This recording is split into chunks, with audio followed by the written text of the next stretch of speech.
You mean to tell me the Catholic Church hasn't changed that whole idea of eating the flesh and drinking the blood all these years later? No, they're carrying that on. I really want to know what is the Catholic Church doing with those kids? Because I remember years ago when I saw that, and I was like, "There's no way all of these people want to do this stuff to them." You get what I mean? They have to do this, or there's some ritual tied into this.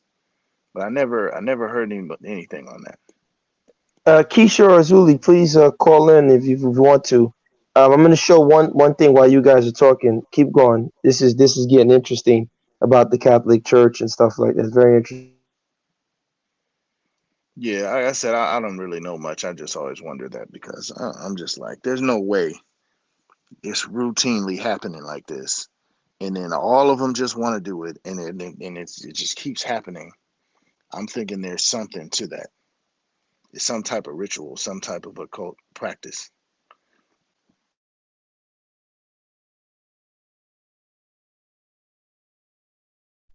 You mean the molestation of kids? That's just what they. I don't want to get Gasdemup in a problem here, but Yeah, these yeah. Let's leave that. We leave certain people alone. yeah, these folks are just like I said, man. These folks are savage. The reality of it is, they are they are the opposite of who we are. You know, they never cared about. They don't care about the women. Even today, they don't care about the women. But the idea of me and you know, being around their women, rightfully so, by the way, sends them into a frenzy. They, historically, they prefer to lay up with dudes and dress dudes as women and have relations with men in the army and all this type of stuff. So they're always weirdos, man. That's just the bottom line. These folks are savages. They're weirdos, and we will do ourselves a favor to just stay clear of these folks and not engage in their philosophies and beliefs. I think we should engage. And let me tell you why. It's worse that people who are worse than you know you better than you know yourself. But what's worse than that is that we don't even know them. And this is where we have fallen short of it. We have been so comfortable with, oh, who we are and all of that stuff. We really haven't studied them as we should. So somebody has a mic on. But that's all I wanted to say. We should engage. Well, I would disagree in this sense.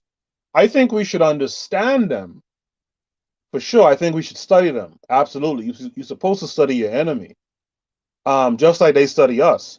The problem is we don't even really study ourselves, and so what happens is when a lot of our folks engage with their nonsense, we fall victim to it. You understand? Like, I wouldn't really put my children around their churches, and I grew up in their churches, but Oh I no, I wouldn't didn't put. mean engage that way. I just mean engage intellectually, not investigate. Somebody has a mic on, but investigate. Don't be afraid to go into their spheres of knowledge and get what you need to get, but know who you are first. Unfortunately, I think it's actually the opposite. We send, the children even without preparing them at home. How are you going to send your children and they don't even know who they are? So, yeah, first of all, you have to have the confidence in who you are, that when you go, you're not going to be, instantly enamored. And the second thing is that you have to know yourself. So, yeah, no, I'm in agreement with you on that one. It's not one or the other. I think we have to have both. And sometimes we have to have, some people doing one thing and other people doing other. They sent, their missionaries, their explorers, the scientists, all of that. Everybody does their part. So, yeah. So so Mufasa, I wanted to show you this, right? I don't know if you guys can see. So this just shows you, right, what high level science these people are dealing with, right? So you can see this is where the Pope meets people in his audience, right here. And it's actually built like a snake. The outside of the building looks like a snake. You can see the eyes and the fangs, right? Um, this is the the back where, so this is a snake room. This looks like, demons and hellfire. This is where he sits in. This is where he sits. All right, you can see. So, and this is the outside of the so you can see it's built like a snake head. That's the outside, right? And so this is what they're engaging with. And so we are out here playing a game, holding a Bible in our hand, and we're thinking we're doing something, and they're playing a much different occult game than we're playing. Not because we don't have the power and the ability to fight back with our occultism, but because we readily abandon our occultism. And that was why I said, industrializing Africa, and to a certain degree, yes, it's somewhat necessary. I'm not against it per se, but we have to understand that from what it seems, the anecdotal history, it does seem that you have to spill blood, because every other society that has spilled major amounts of blood has been blessed with this industrial technology. Okay, but in your history of your people, did they not have to spill blood? Or, I mean, you always have to, basically something has to, if I want to make a plant, I have to rip the last one out of its place. You understand what I mean? If I want to plant something new, I have to rip the last one out of its place. Is that not just the nature of things in general? Explain that further. I want you to flesh it out a little bit further. Well, if I want to plant an orange tree, Mm-hmm. I have to clear whatever was there before. I have to kill and make space for my orange tree, right? Oh, okay. Uh, Now, when you're planting, so let's look into the ideology and the mode of thought.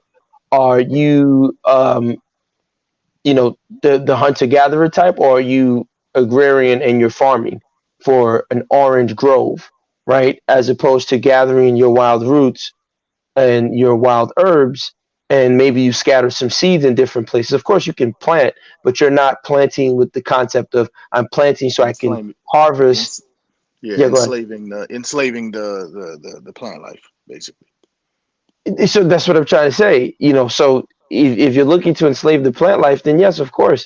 But remember, first you treat plants and animals within these systems of not letting them have their freedom, and doing things to them. And of course, the people who engage in that behavior will readily turn around when the gods say, hey, listen.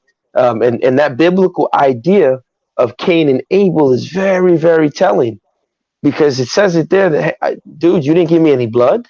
You gave me plants. Are you crazy? I don't want your plants and vegetables. Who says I want to be vegan? I need blood. What's that But Junior Reed song? Blood, blood, blood. right, One blood. It's right. it's it's interesting. But here's the thing, though. Okay, in that case, yeah. But wherever your people come from, right? They didn't start there. So where I don't know the land exact place that your ethnic group is from, but before they got there, they were somewhere else. And when they reached that spot, they had to kill and go to war with either the people that were there or the natural ecosystem that was there to make space for Why themselves. why do you have the presumption that they had to kill? So I'll They give you have an to. example of my people. No, that's not true. So my people are actually quite mixed, right? So my people have a little bit of Igbo, they have a little bit of Ijo, and they have Benin, and Urobo combined in them. There are instances of, you know, Igbo people coming to join my people, and they made an ethnic group, right? So the Ijar people have one of the few, kind of like with the Hebrew people, you can become Hebrew. Like there are a series of practices you'll do, and they have like a ritual, and then all of a sudden you can now become a Hebrew person. So the Ijar people have that, right? That's how Jaja of Apobo, unfortunately, he's a notorious slave trader. Jaja of Apobo was actually an Igbo slave that became, you know, put within the Ijar system, because the Ijar have like two branches. You have the Mian Ijar and another one, but I don't want to get into that. And so they took this Igbo kid, made him Ijar, and he became the Jaja of Apopo that we know today. So my premise is that we have assumptions, I think, because we always assume that there's always this competition and this idea of dominating, and we have to fight each other. And yeah, sometimes it may have happened. I'm not saying it was just peace and everybody would just get together and break dance. No. But what I am saying is that the presumption that people would have to fight is, to me, not true, because when the European went everywhere around the world, for the most part, nobody attacked him. Everybody welcomed him. And he looked strange as hell. He looked like a That, can I conquistador. say something Yeah, go ahead, go ahead. about the whole, war? Because I wish Mondatez was here, because she's always against what she calls the romanticization of the African past. And when we say that, people did not have, the slums, we didn't have prisons and all of that stuff, it sounds very romantic. It sounds very, idealistic and dystopia, oh no, utopian and all this. But what the difference is that as human beings, we still have to concede that there are some things that we share as human beings, but there are also some things that we differ greatly in as human beings. So So are you talking in reference to the wars? no, no, no, no. I'm talking about in reference to, the invaders. There are things that we share as Africans, and one of them was respect for human life.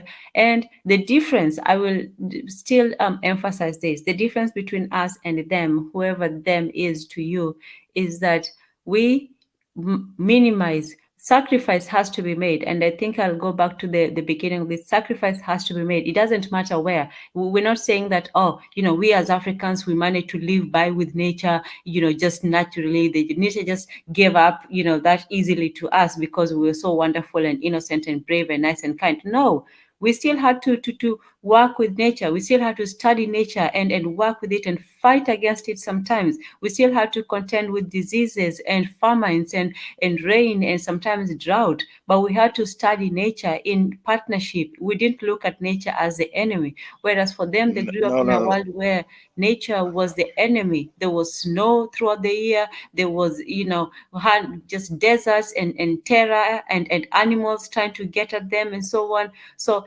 to them, nature and God is an evil being. So when they look at nature, it's something to destroy.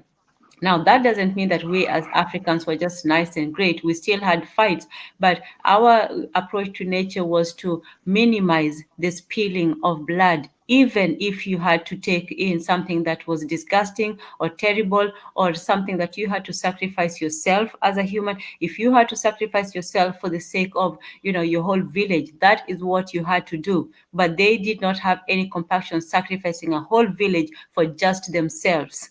This is the difference between sacrifice has to be made, but who is going to do it? Like we say, who is going to build the cat, and how many are going to do it? For them, one life is the same as 1,000. For us, if you can save 1,000 lives for you to be the one person to do it, then you will do it. And for them, they only did it symbolically in the form of religion. Only in religion do they have a symbolic sacrifice of one person sacrificing themselves for humanity. But in real life, they sacrifice humanity for themselves. This is the difference. So for us, a king would take the sacrifice of disgust for the sake of avoiding the spilling of blood of his people. For them, it would not matter. They would spill their whole people. The king would have access, right, to the whole land because he had the blood, what was it called? The blood politic and the blood whatever. The king would cut himself into pieces in order to take the whole from the people. So this was the difference. If you sacrifice, what are you sacrificing for? Sacrifice is just a means. It's not the end. So what is the sacrifice for? And right now, as Africans, we are not willing to sacrifice. Right now, the sacrifice is for blood for the sake of the freedom of our people. We're not willing to do that. We're willing to sacrifice small things. So for the sake of small benefits, oh, I'm richer now than so and so, but our people are struggling everywhere. So in terms of for them, sacrifice is the ultimate pleasure. They revel in that blood sacrifice. They revel in the spilling of blood, and so do their gods. Our gods, they do require sacrifice, as all gods and mankind and life and nature. All of that But requires. here's the difference, Tan. You see, and I'm gonna let Keisha get on after that. After I Oh, say sure. this, yeah, the, you gotta let me rebuttal too. But go ahead. okay, I'll let you run that. Keisha will get on. The difference, though, is that, and that's why I put the post from Hegel um, when you look at the concept of African gods, and I always use this example in Igbo land, one of their deities is the Ikenga. But they have a saying that when an Ikenga no longer serves its purpose, you turn it to firewood because the Ikenga is carved out of wood. Basically saying that if this deity, let's say I need this deity to produce rain, and it worked maybe the first 10 times.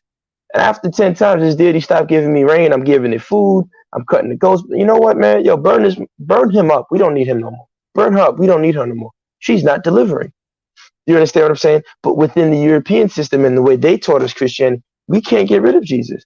Because if we could have, we would got rid of him during slavery. We praying and screaming and hooting and hollering, and Jesus just didn't come and stop us from massa. We should have just burned up Jesus like the Ikengas. But can I tell you my only because we have Keisha, it nothing looks like else to Keisha replace dropped him out. with. You can call back in, Keisha. I'll post the link again. We have nothing to replace him with. We already gave up our gods. We We already do. gave I up. just showed you the guy in Ghana. We do. We do. That's why I said, look, the enlightened and educated African has to take a step back from our arrogance, and what we have to do is we have to um, protect. Because remember, 54 to 49% of Africa is still rural and urban. We can develop Africa, in my opinion, along the lines of rural development, right? We can rurally develop Africa. But I want to hear Mufasa's come back to your point and Yeah. then let Keisha jump on. Well, no, Yes. it was to your point. I think you misunderstood. I was saying that, okay, for instance, if we're in an area and it be, the desert takes over, right? So we can't live in this area. We have to move to another more fertile area. We're going to have to engage. There's going to be warfare. Warfare is nothing more than you have one group of, we'll just say people. One group of people want one thing and another group of people want another thing. And then there's a struggle and then the two reach equilibrium.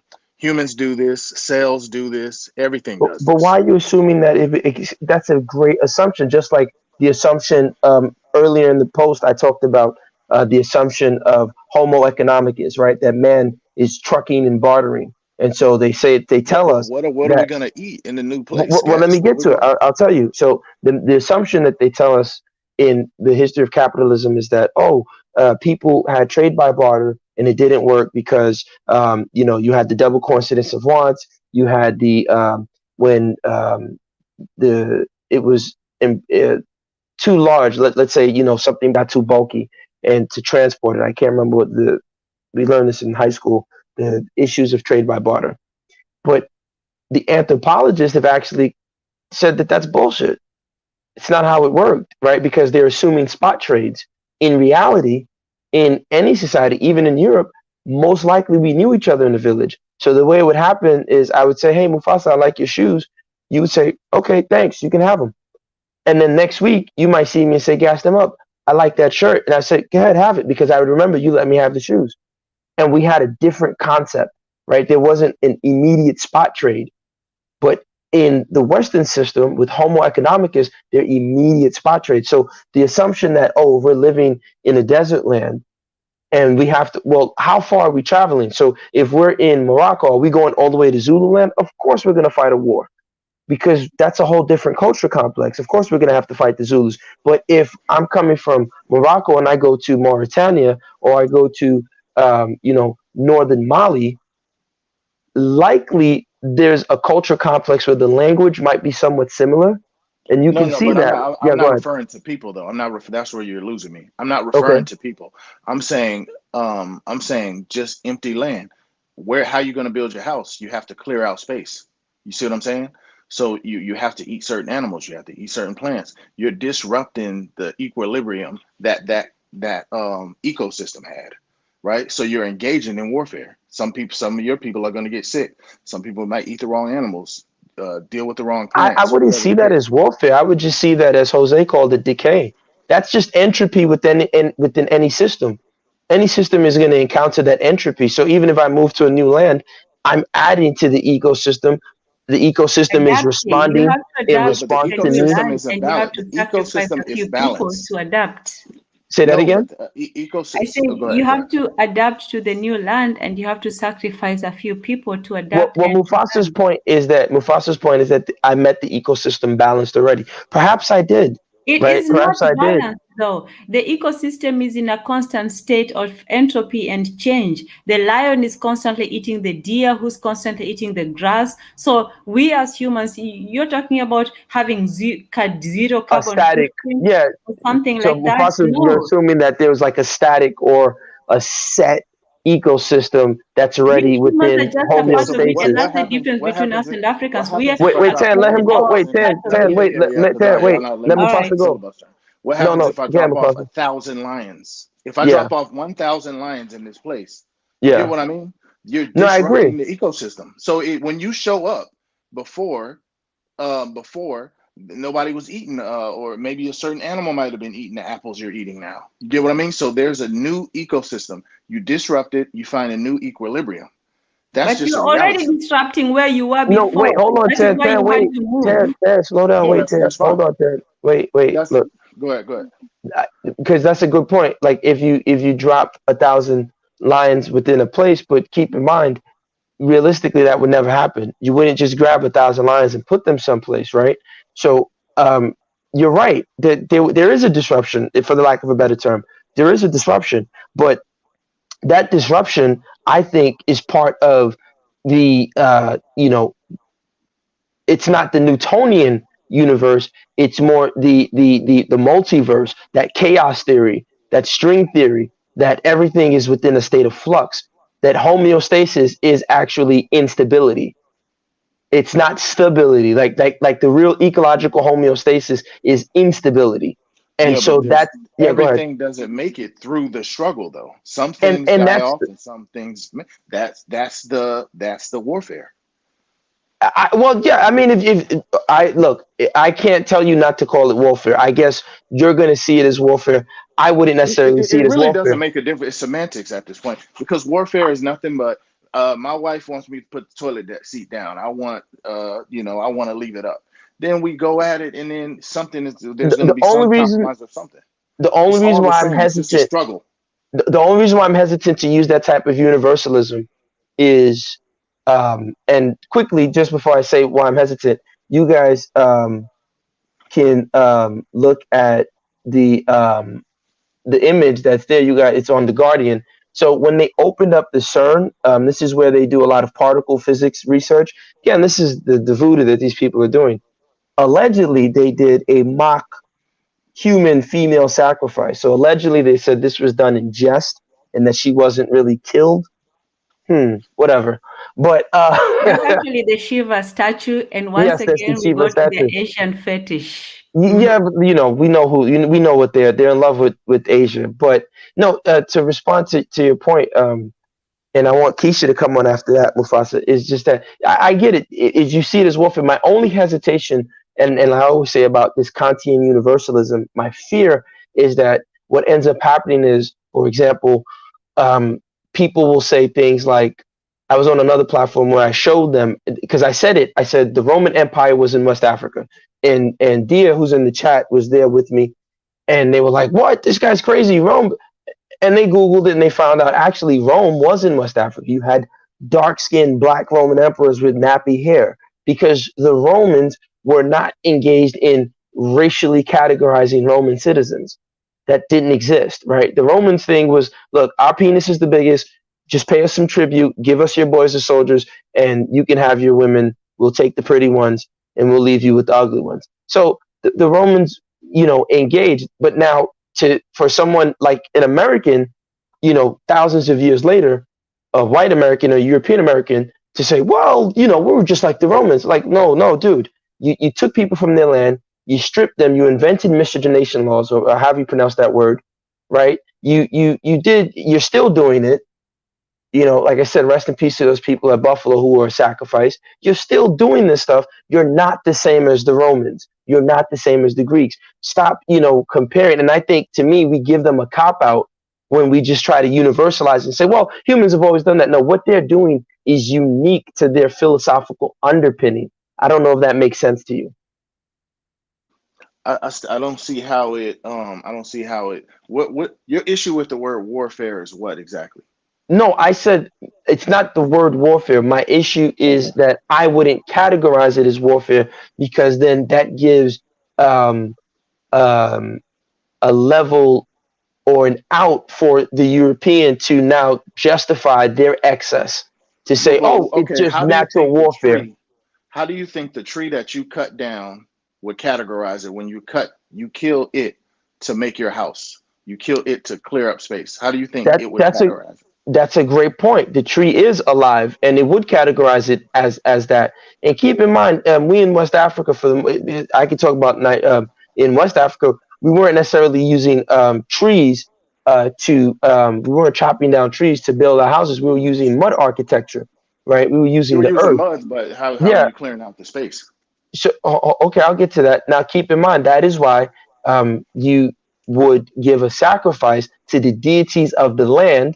Typically, right, you would communicate with the trees to let them know, hey, listen, we need this and we would like to make an exchange. So that is why, for example, especially in many parts of around the world, but in West Africa, you have sacred grooves, you have sacred places that you're not allowed to cut a tree, you're not allowed to do anything in.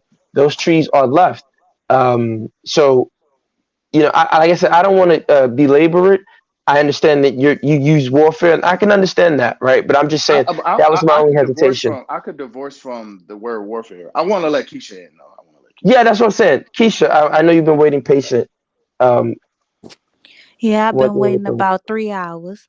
I'm sorry, Keisha. Okay, so I'm gonna keep it real brief. So Do not keep so it what? brief. You No, are allowed to I go. like to Hi, keep it brief. Keisha. I like, hey, how y'all doing? How y'all doing? Good, good, good. Okay, so what Mufasa said. I'm going way back in the conversation. I know y'all changed the subject about 3 times, but I'm gonna go back to what Mufasa said. He mentioned something about the sea church and pedophilia, right? And he was saying something like what do they know that we don't know as to why they do the stuff that they do? And then someone chimed in and said they're just basically they're just savages or something like that. But what I've noticed is um they have to do certain things to appease certain spirits. Just like I was looking at something talking about like people were buying in South Africa, they were buying like money spending goblins. So they would go and buy a money spending goblin, and the goblin will tell them, oh, I need you to do this, or you have to give me this in order for you to get this money. So it basically gave their life hell. They had to do sexual acts, they had to do all kind of stuff with this spirit. But that's something that I want to say. And Gassed them up. You said something about, African people being so welcoming of white people, and that they look so strange. Why were we so welcoming to them? But when you look at it, whenever you look at like traditional beliefs or traditional religions, whatever you want to call it, oftentimes when they portray themselves as a spirit, they would basically put white ash all over their bodies. Have y'all ever noticed that? Oh my goodness, you are so Yes, right. And by the way, yes. So you have such a lovely accent. Where are you from? I'm from New Orleans. Uh, Oh, wow. You She's from are. It's Nowlands. so nice and Yeah. lovely. Continue. Thank you, thank you. But I think that's one reason why we were so welcoming of accepting white people, because we looked at everything in a spiritual aspect, even though it may have been coming from a demonic side, because we really don't know what spirits they're communing with. And okay, another thing that we mentioned previously, when we were talking about like them eating flesh. I was watching something about Credo Mutua. Have y'all heard of him? This Yes. Never. it was Yes, like a he's from South 9 hour Africa. they did with David Icke and all that. Yeah, I know him. Yeah, and you know how in order for him to find out secrets when he wanted to join, and I guess he wanted to be a part of the priesthood and he wanted to know certain secrets, he had to do certain things. So in Hmm. order for I him to remember. find out like the creation of life and who these gods were, who Hmm. created humans, or who created the Hmm. sexes, the males and the females, he actually had to eat human flesh. Hmm. But I remember.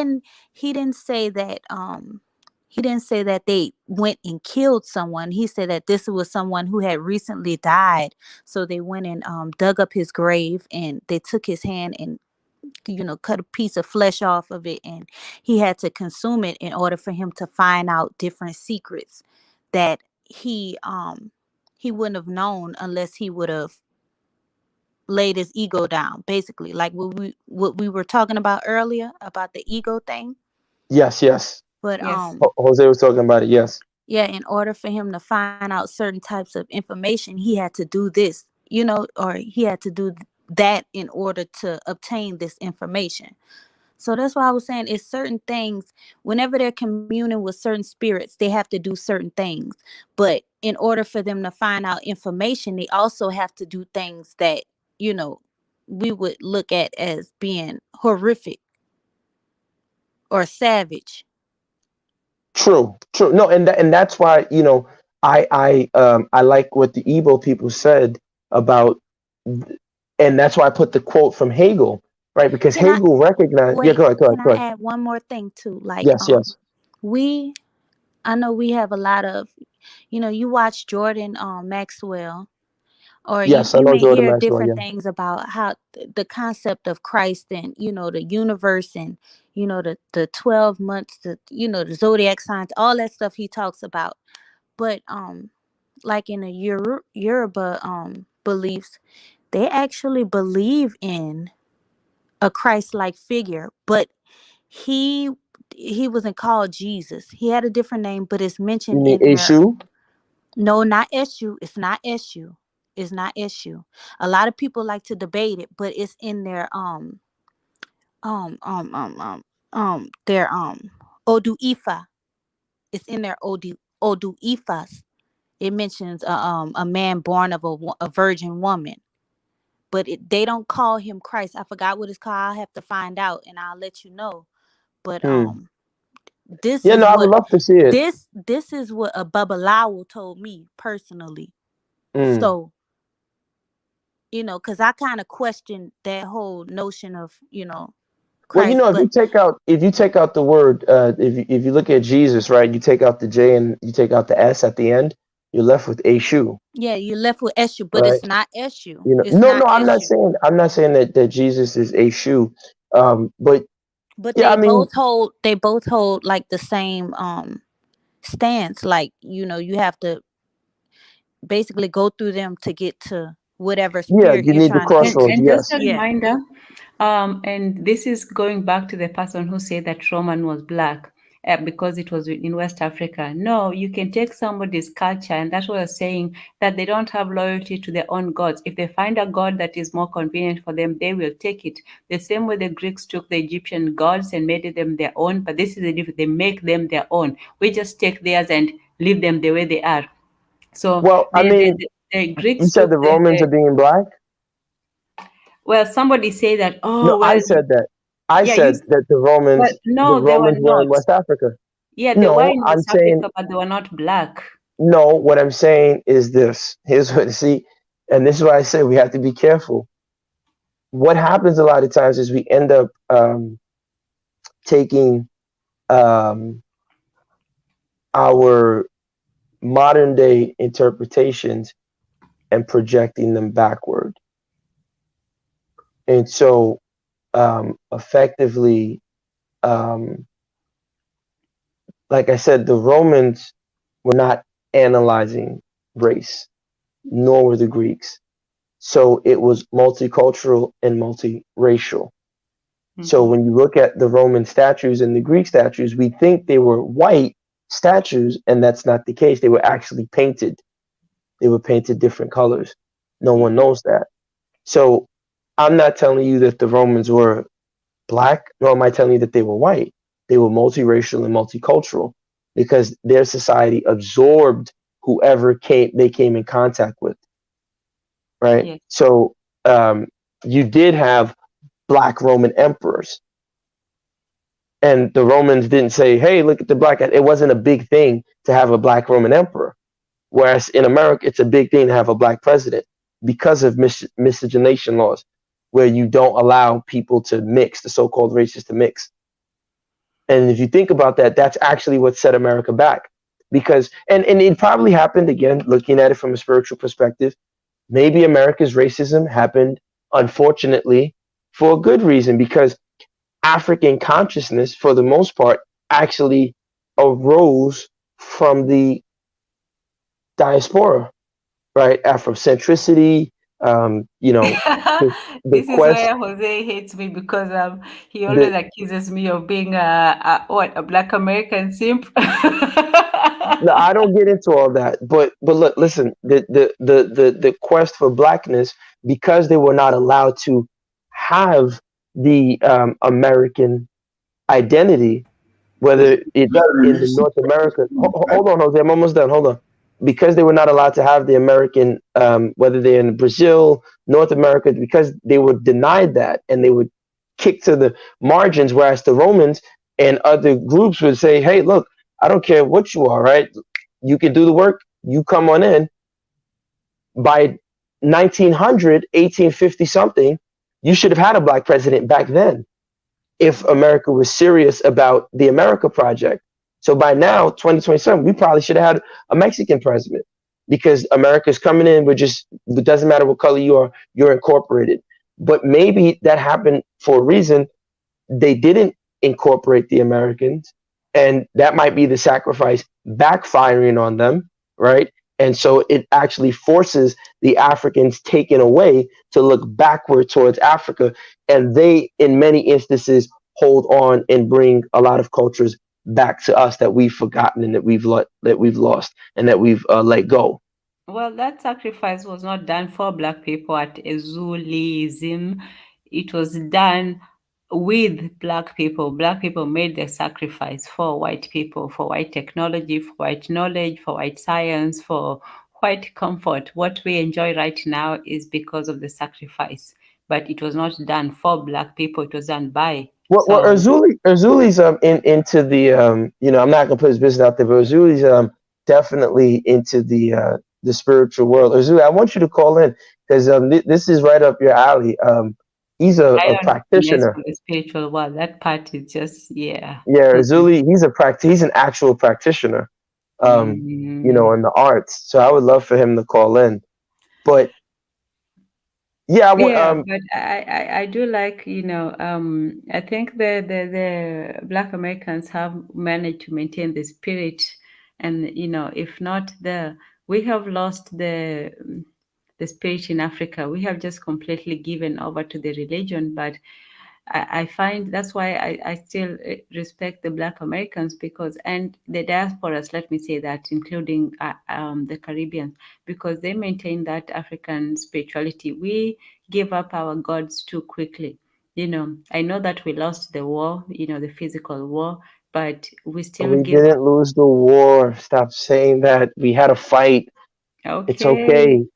Michael okay. Jordan played Magic Johnson. He lost the game. Like we have to stop taking this defeatist, approach. Like I don't. Yeah, This is but it's me. 82 games in the season. If you lost one, you lost one.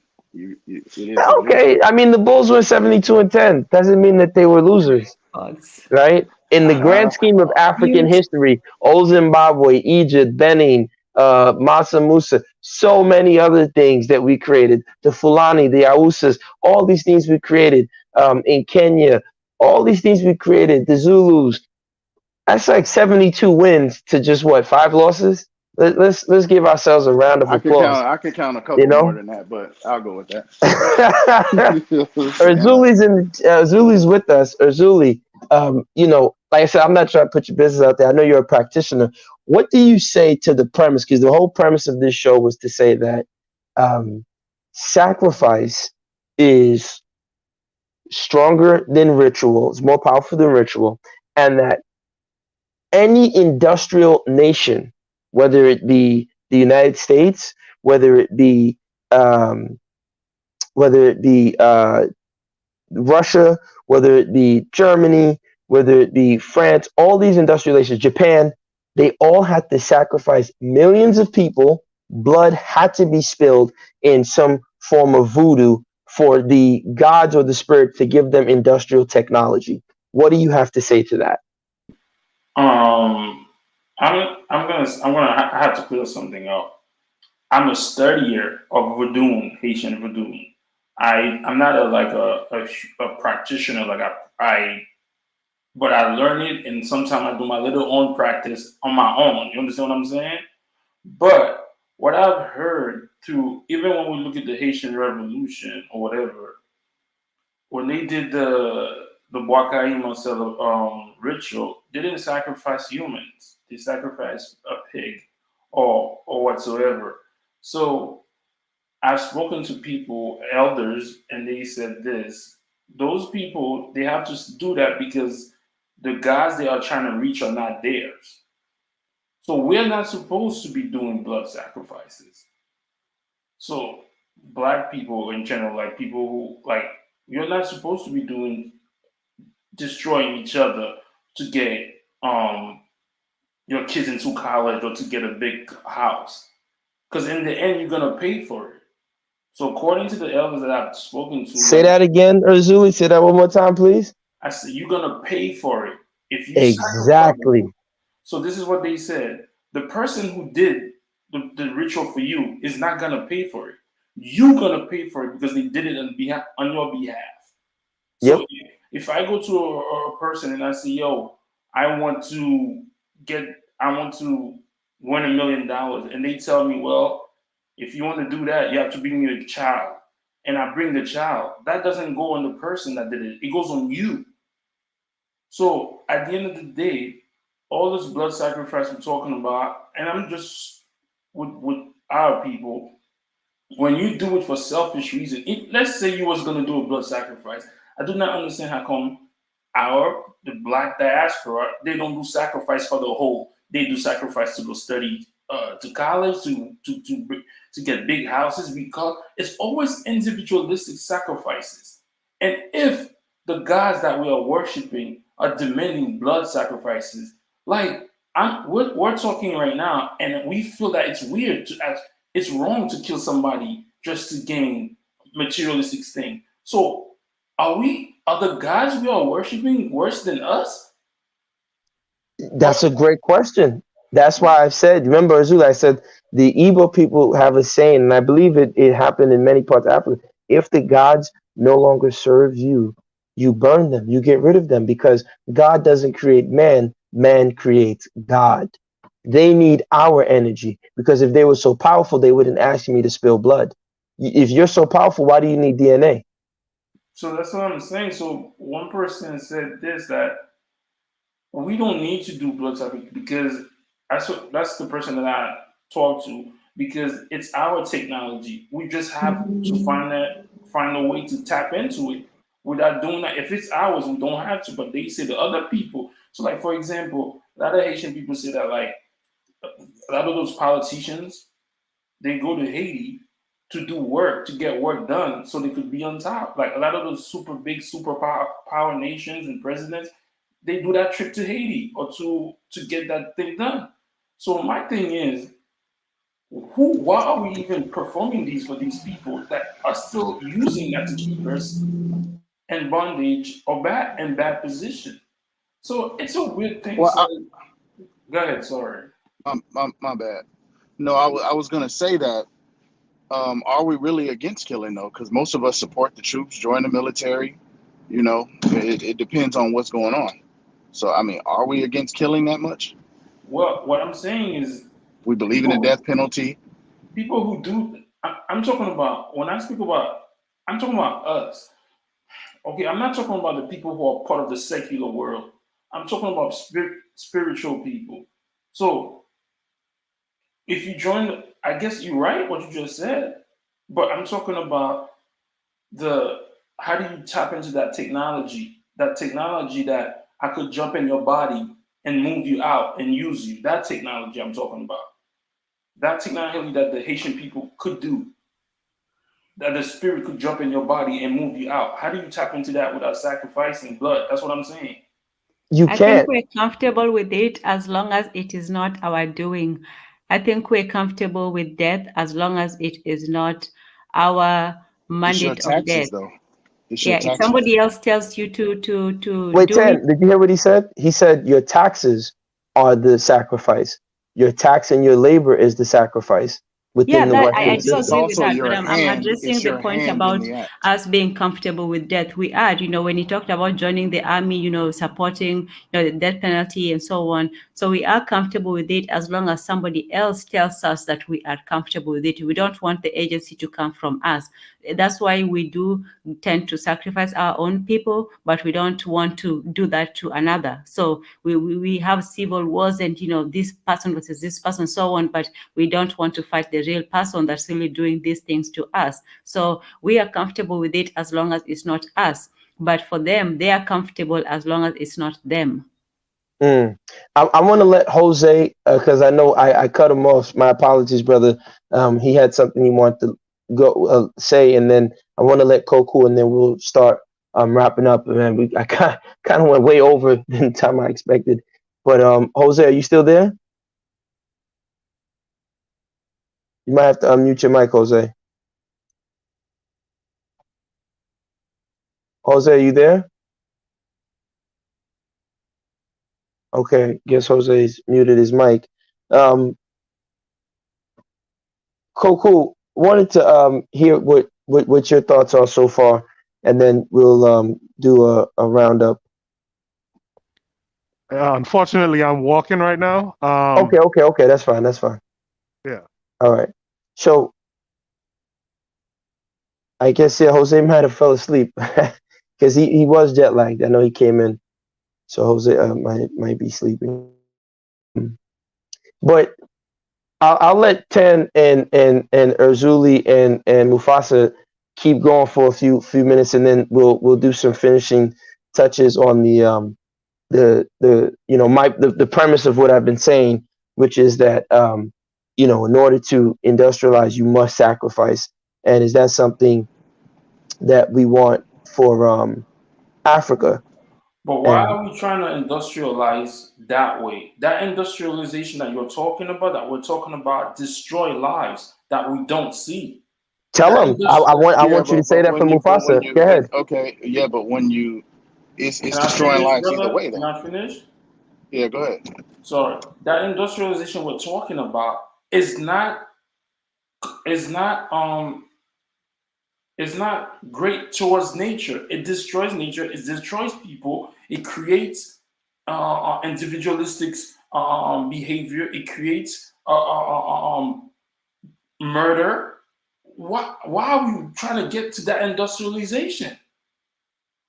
That industrialization does not match well with nature, with our nature. Why do we want to do sacrifice to get that technology? That's go ahead. No, I was just gonna say that you have all those things in Africa right now. Either way, anyway, even though we're not fully industrialized, and we have death, we have all these things. Because in the end of the day, you can't be stuck in the past. You have to live in today. And today, these technologies do exist, right? And you need a way to counter what is available out there today. That's just the way it works. So I'm not saying we have to. Is it possible that one can have rural development without the type of What do you mean? uh, Like, are you against machines? I mean, what part of industrialization are you against? no, not against machines per se, but I'm just saying that again, 54 to 49% of Africans still live rural on land, right? So um, if we're not all living in cities or colonial districts, as Jose likes to call it, then what's the point of this industrialization embarkment that we're embarking on? Well, it's lack of productivity. is really the issue. I mean, if you're okay with being dominated by more productive groups of people, then that's fine. There's no issue. Go ahead and stay in the rural area and, you know, with lack of technology and be dominated. You know, but we to be sovereign, you need you need to be as productive or close to as productive as the people who are ruling you to break free of them. See, the The problem is, rural brother. area is not No. productive. I agree with that brother right there. That's a I'm great still point of I'm still productivity. walking. I'm still walking, but I agree with that brother right there. Um, the reality is we got ran over because another group was more modern than we were. They had the Maxim gun and we had none, right?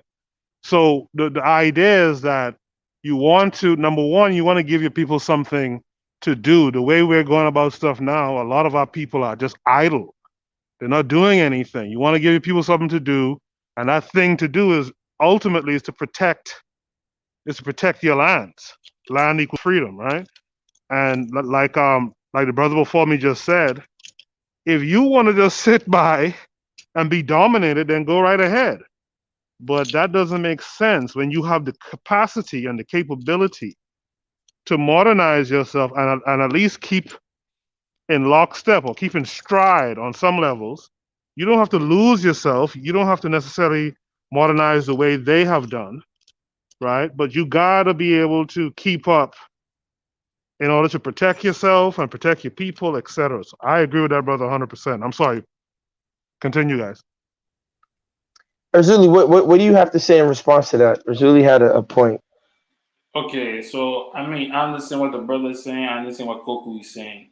But what I'm trying to say is that they're knocking you off your square. That's not your technology. Tap into your technology. That technology they have, that's not your technology. And if Yeah, but they. Oh, those who God, my bad, knows, my bad. those who knows. If I'm that's all I'm gonna. This is not your technology. You're not gonna beat them with their own technology. They will not allow you to beat them with their own technology. But if you want to keep going, trying to get their technology to go ahead, do your thing. Do your thing. That, Go. that that's a great point. What do you guys have to say to that? We can't defeat them with their own technology. I mean, look at Pakistan, for example. Are we saying that because Pakistan has a nuclear weapon, somehow they're not? In many instances, Pakistan is just like almost any other African nation state in terms of poverty and rural and urban divide and things of that nature. Yet they have nukes. What makes them so they can protect themselves? Yet I don't know. What do you guys say to that? I mean, it takes more than nukes. You know what I mean? It takes more than nukes. Like, I forget what school of thought it comes from, but basically, it's the idea is like if you have a knife, right? Say me and Gas are fight, or not. Let me not say that, but me and another person are fighting, and they have a knife. If they focus all their energy on that knife, even though they have more than me, I know what they're gonna do because all they have is a knife. But if he's trained holistically, he can give me a bigger problem than a person that just thinks because he has a knife or a nuke that's enough. It takes more than just a knife. And to respond to the other what he said, um, technology. Okay, all the technology they have, they're standing on the shoulders of the technology we came with before. We have to be real. Technology is not necessarily to be owned. It's an idea. Like once I tell you, hey, you put these seeds in the ground and then something comes up, how do I own it? You get what I mean? I don't own it. You own it now. I just told you. So as long as the idea is secret, then you own the technology. As before they knew before they revealed that they got silk from the silk worm, before they did that, when they kept it secret, they own the technology. But once they let it out there, it's known. So all human beings stand on each other's shoulders. So you can't dissect technology. Like, no, in the end of the day, an idea is an idea, and we all share these things amongst each other as humans. So you can win. You may not be able to win trying to do exactly the same thing behind a person because you'll always be a step behind. But you can use whatever technology is at your disposal. Yeah, the Asians reverse engineer technology. Why can't we do the same? And I think the saying that applies here is the old saying that you can't bring a knife to a gunfight. These guys, I think it was Ketter who said it earlier, much earlier in the chat. These guys are coming. They don't hold up. They are somewhat relentless until you show them that you have might as well. And the other thing too is, man, in real practical terms, people see things. People know about things. There's people in rural areas who know that there's the ability to have clean water uh, coming out of a pump in your house. People know that there's the ability to flush away fecal matter. That people know this stuff. You know what I mean? And so if you want to keep people in ancient times, those people are ultimately going to push back against you. You won't be able to hold them, you know? Yeah, I mean it's a form of oppression in a way. No, I mean, like I said, I take the opinion. I stay away. I try to stay away from it as much as I can. Obviously, we have to engage with it, but at least philosophically, I'm like, I don't want any parts of it. Now, I wouldn't be so arrogant to tell the rural Africans that they should be following me, right? Like they should be free to engage with whatever they choose, and if they choose to engage with Western modernity, that's on them. That's their choice. Can I ask a Uh, quick question? yeah, go ahead. When you guys think of technology, right? What do you guys think the purpose of technology is? Depends on the mindset of the person who created it. Yeah, well, okay. But no. To Oh, no, my spare bad. us I'm humans sorry. Go from ahead. Go ahead. work, Go ahead. to save us from work. To save us from work. That's the mentality of the person who created it. He or she created that to save us from all this labor, right? So again, if you have the African living in traditional ways where they have to grab their grub hoe, their pickaxe, to go and dig up some cassava or yam or whatever, but they know that there's an easier way to do this. Why won't you bring the technology for us so that we don't have to live this hard?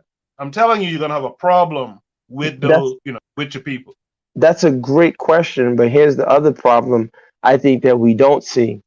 So, for example, now using that, let's say the person's in a village with his axe and his hoe and everything, and he's farming, and he has his wife, or he has two wives and kids.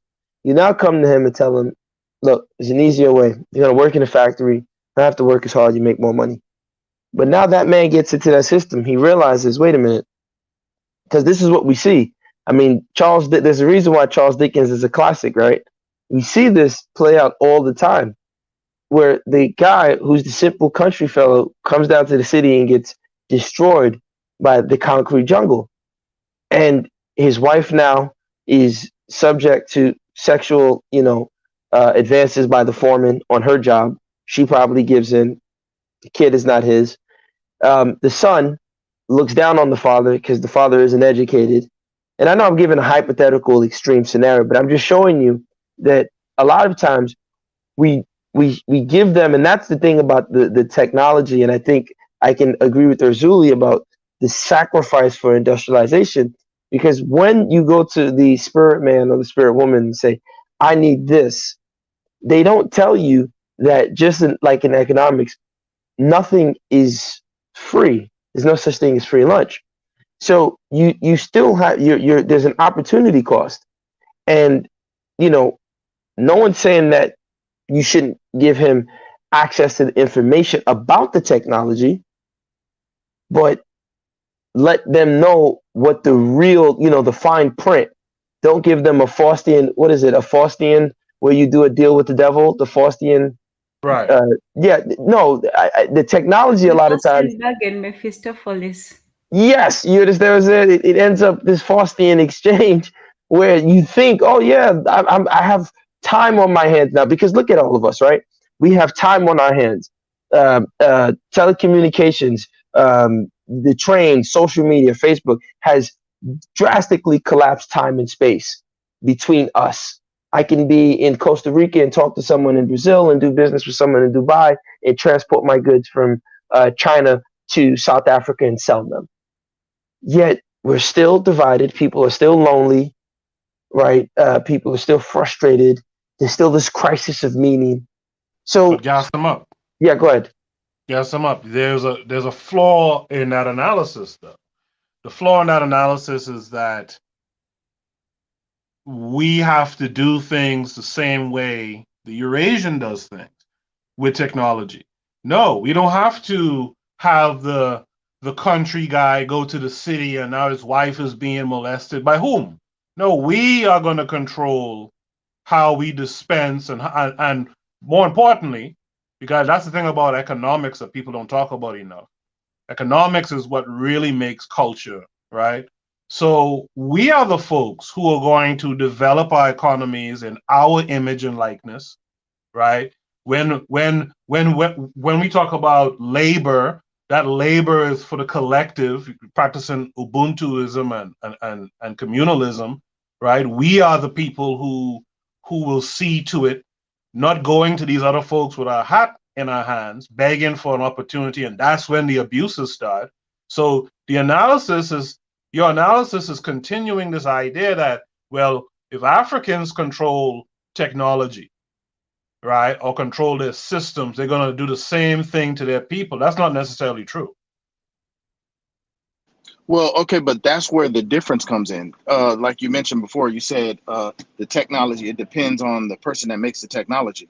No, it doesn't. Because, like, for instance, if I make a gun to kill someone, another person may make a gun to hunt, or they may use the gun for their reason, right?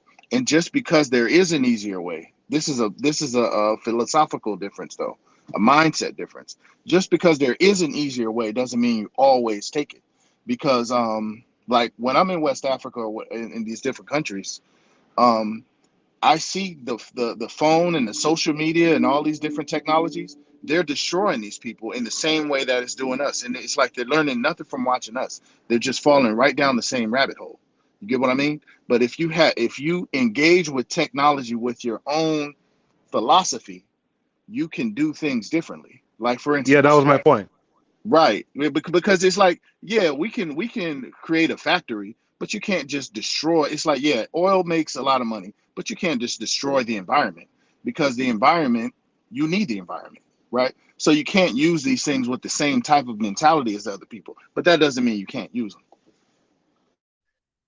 But then, can you gentlemen show me an example of an African setting where that was at least attempted? Well, we haven't had I that mean, we opportunity did yet. that from the beginning. Look, yeah, look at the laws of Ma'at. It was always taken into account that you work with nature. We don't make things and just destroy nature. That's how we dealt with technology from the beginning. This whole idea of just come in and we don't care as long as I make money and get my goals, just tear everything up, kill everybody. Just that's them that does that. We never did that. We had technology. People think technology, because we're in the 2022, we think of technology as like space and lasers or whatever. But the wheel is one of the most revolutionary pieces of technology ever. I mean, it's up there. The wheel is technology, right? A Now, shovel is it's funny technology. you saying the wheel. That's an interesting. In New York City, there's the Museum of Math, which a lot of people don't go to. They go to every other museum. And the Museum of Math is right down there by 23rd Street. Um, it's near the Shake Shack, not too far. It's like literally 5 minutes from the Shake Shack. By 23rd and 5th. So I'm gonna say it's on 24th. But I was in there one day and they had a bicycle made out. The wheels were made out of triangles. And maybe Tan can explain to me how this is possible. I can't remember the concept, but the road in which I was riding the bicycle on was like, you know how you have speed bumps, but the entire road was made out of speed bumps. So, I you see know, what you mean. yeah, so it wasn't like a straight road. It was just a bunch of speed bumps just squeezed together. And that the entire thing was Yeah, made of speed bumps. I was the thinking hills it'd and be like a valleys gear allow for the mechanism. triangles to fall in. I'm sorry. Yes, Yes, like a yes. gear So mechanism. yes, and I was riding fast with no hesitation, no problem, right? So I'm just saying that, like, you know, you had societies that had no need for a wheel per se, and the assumption, and I think that's the fundamental flaw I have with the technology argument, and that's why it goes back to that idea of progress, right? We talked about that, and I put it in the chat. The idea of progress is that the people who often come with the technology, these high priests of the technology, often are the greatest salespeople, and they tell us we need it, we need it, we need it. You must have it. No money down. Buy now, buy now. And when we buy, then we end up with the short end of the stick. They're nowhere to be found.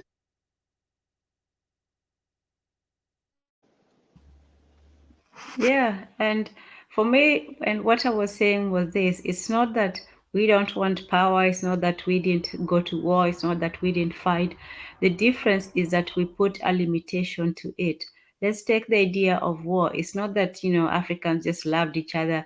Anytime, we had people who had, they fought, men went to war all the time, men fight all the time.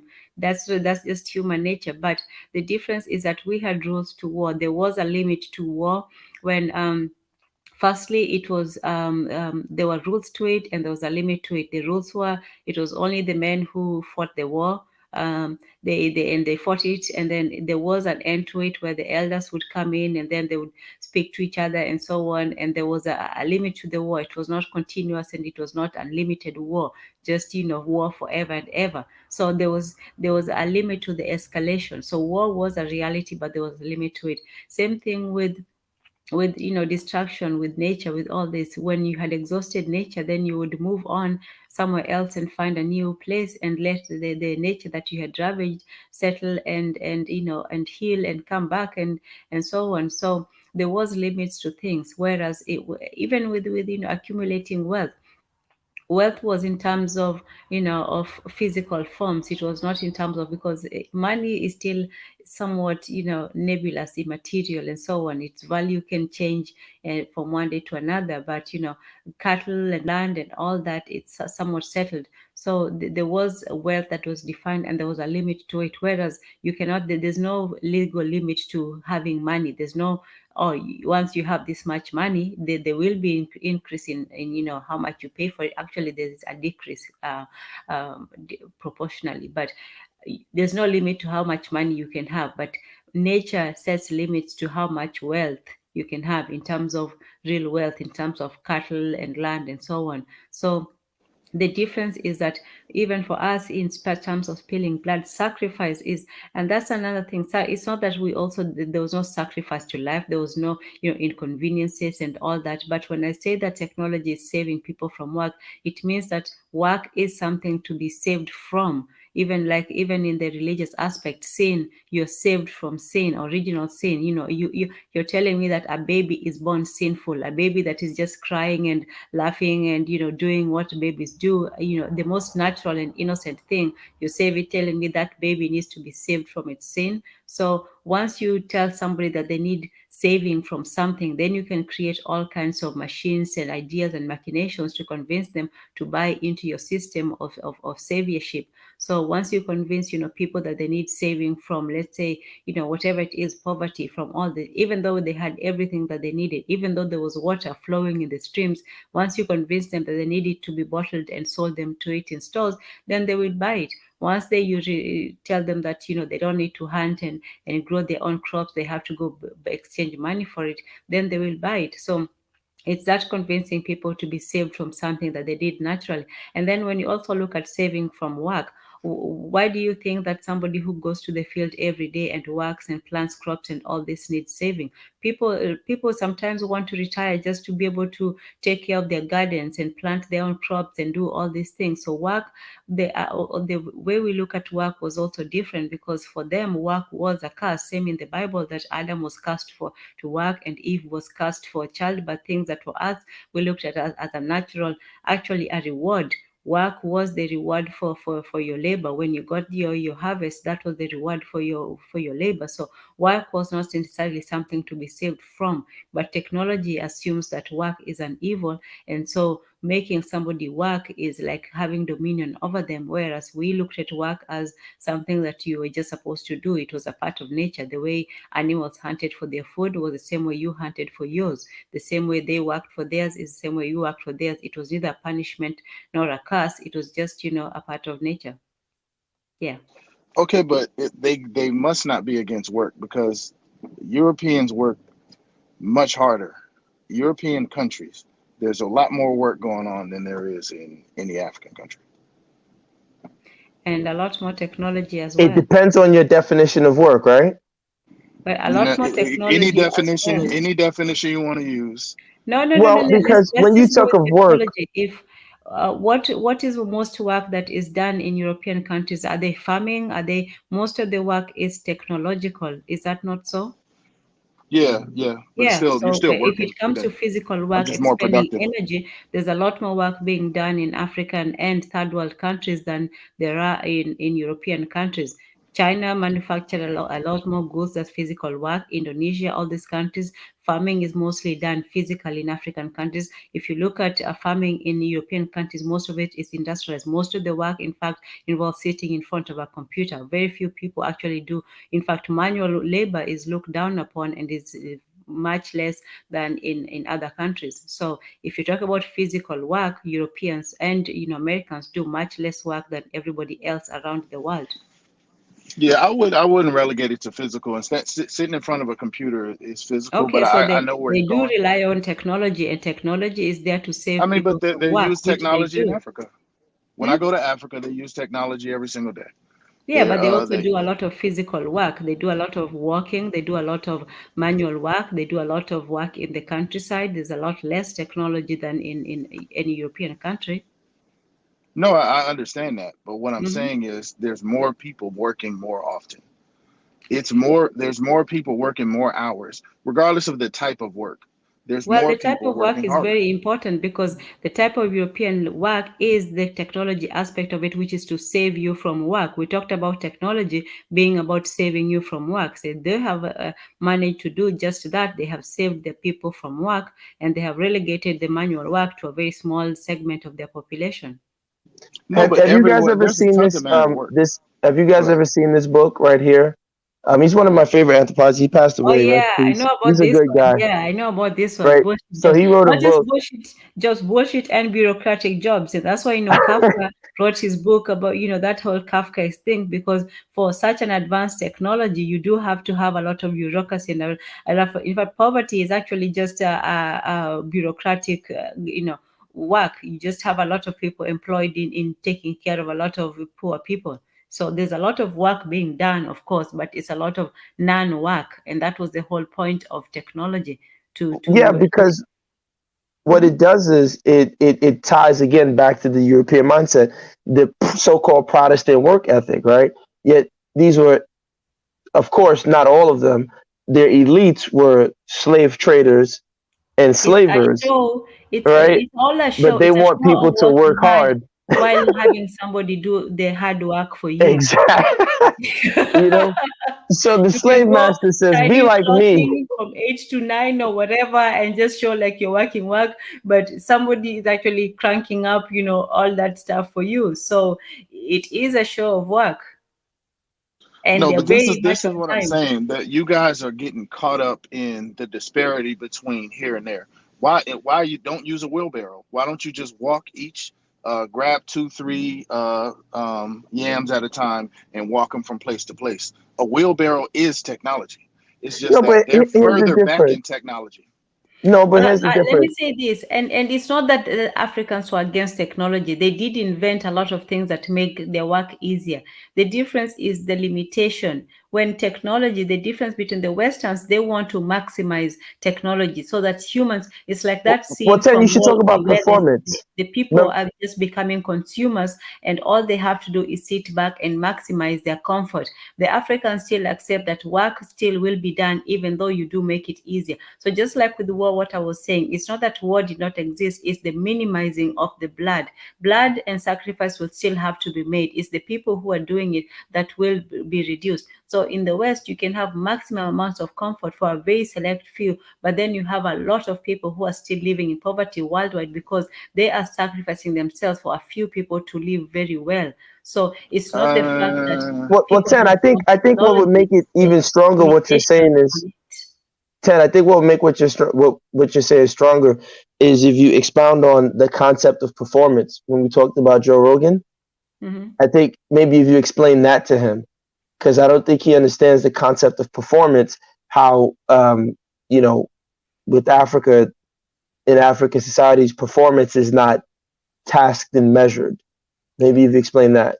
Mm, I think also, the and that ties also to the censorship. The reason why people don't want to be taxed, the reason why people don't want to be censored, the reason because people do not want human lives to be quantified. And this is what technology does. It quantifies human labor. People have no qualms to working. In fact, most people enjoy working because working is creativity. Nobody feels, angry having to go farm, go to the farm every day. In fact, I know people who enjoy getting up in the morning and going to do their farm work. It's not imposed upon them. Labor is not something that is evil. Childbirth is not something that is horrible. These are things that are sacrifices, but they're sacrifices for a greater good. So when people work and do something, it's to get that that result out of it. That's why sacrifice is not an end in itself, whereas some people see it as that. But the difference comes in where the European says, well, labor is an evil thing, it's a curse, and the aim of technology is to destroy labor, is to reduce it as much as possible and make the human being simply a consumer, somebody who just the what we call what are you saying, the An human economic. automaton, Yes, useless consumer, yes, or just a bottom useless feeder consumer, eaters. just a consumer, and then they take the work to be something looked down upon and to save you from work. Whereas the human being's nature is to work, not to work tirelessly, not to work for just to pay rent and to do this, but to work for the pleasure of working. But what capitalism says is that labor has to be exploited. Labor is something that nobody would work if they didn't have to. And I say that people do want to work, they just don't want to be exploited.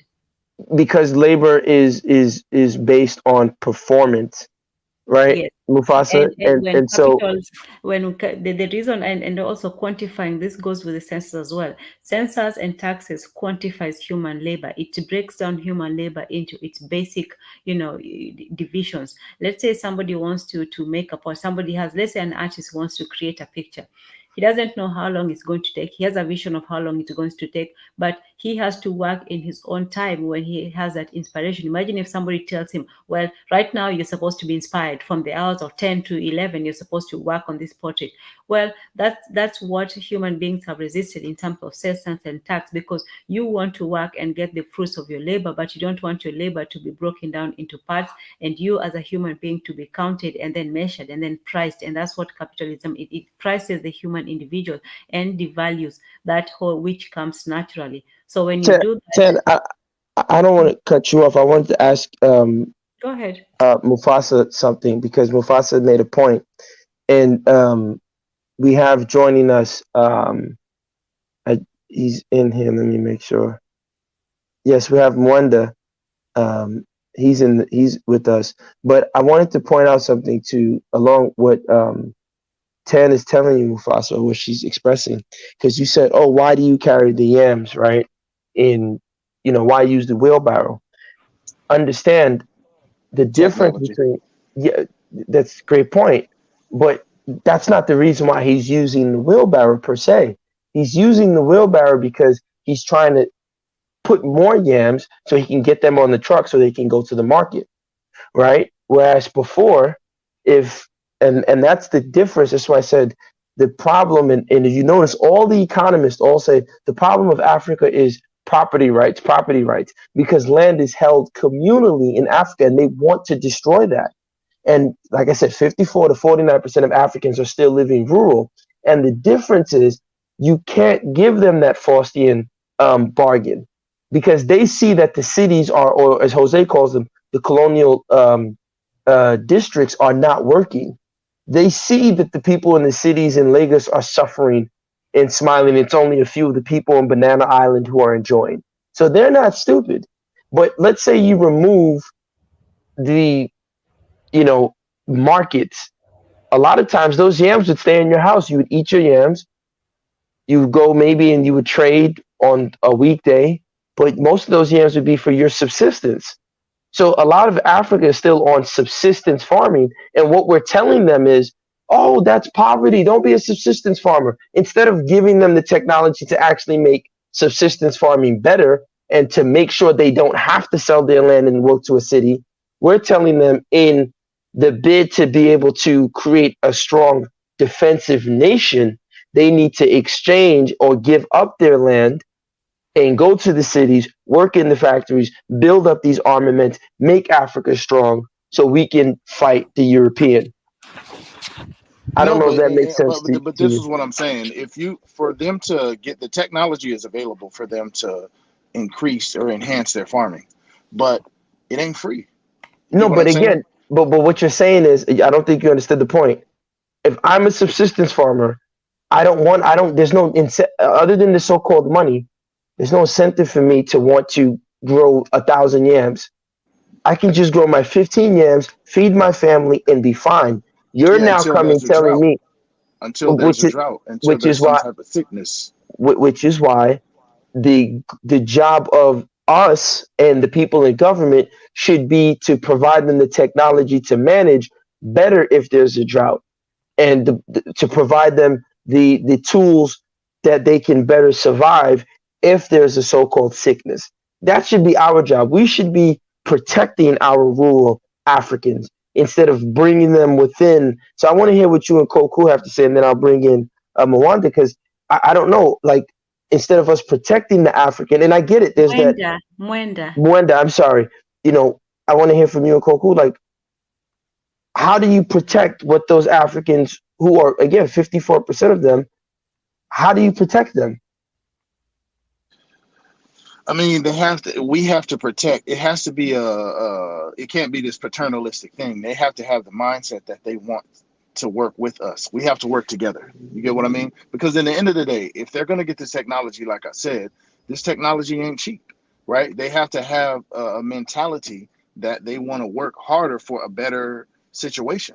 In the end of the day, like if you got the mindset that I'm going to sit over here because I see people struggling in Lagos, right? But there's also people prospering in Lagos, right? There's some risk there. But if you're afraid of risk, what are you going to do with the technology I give you?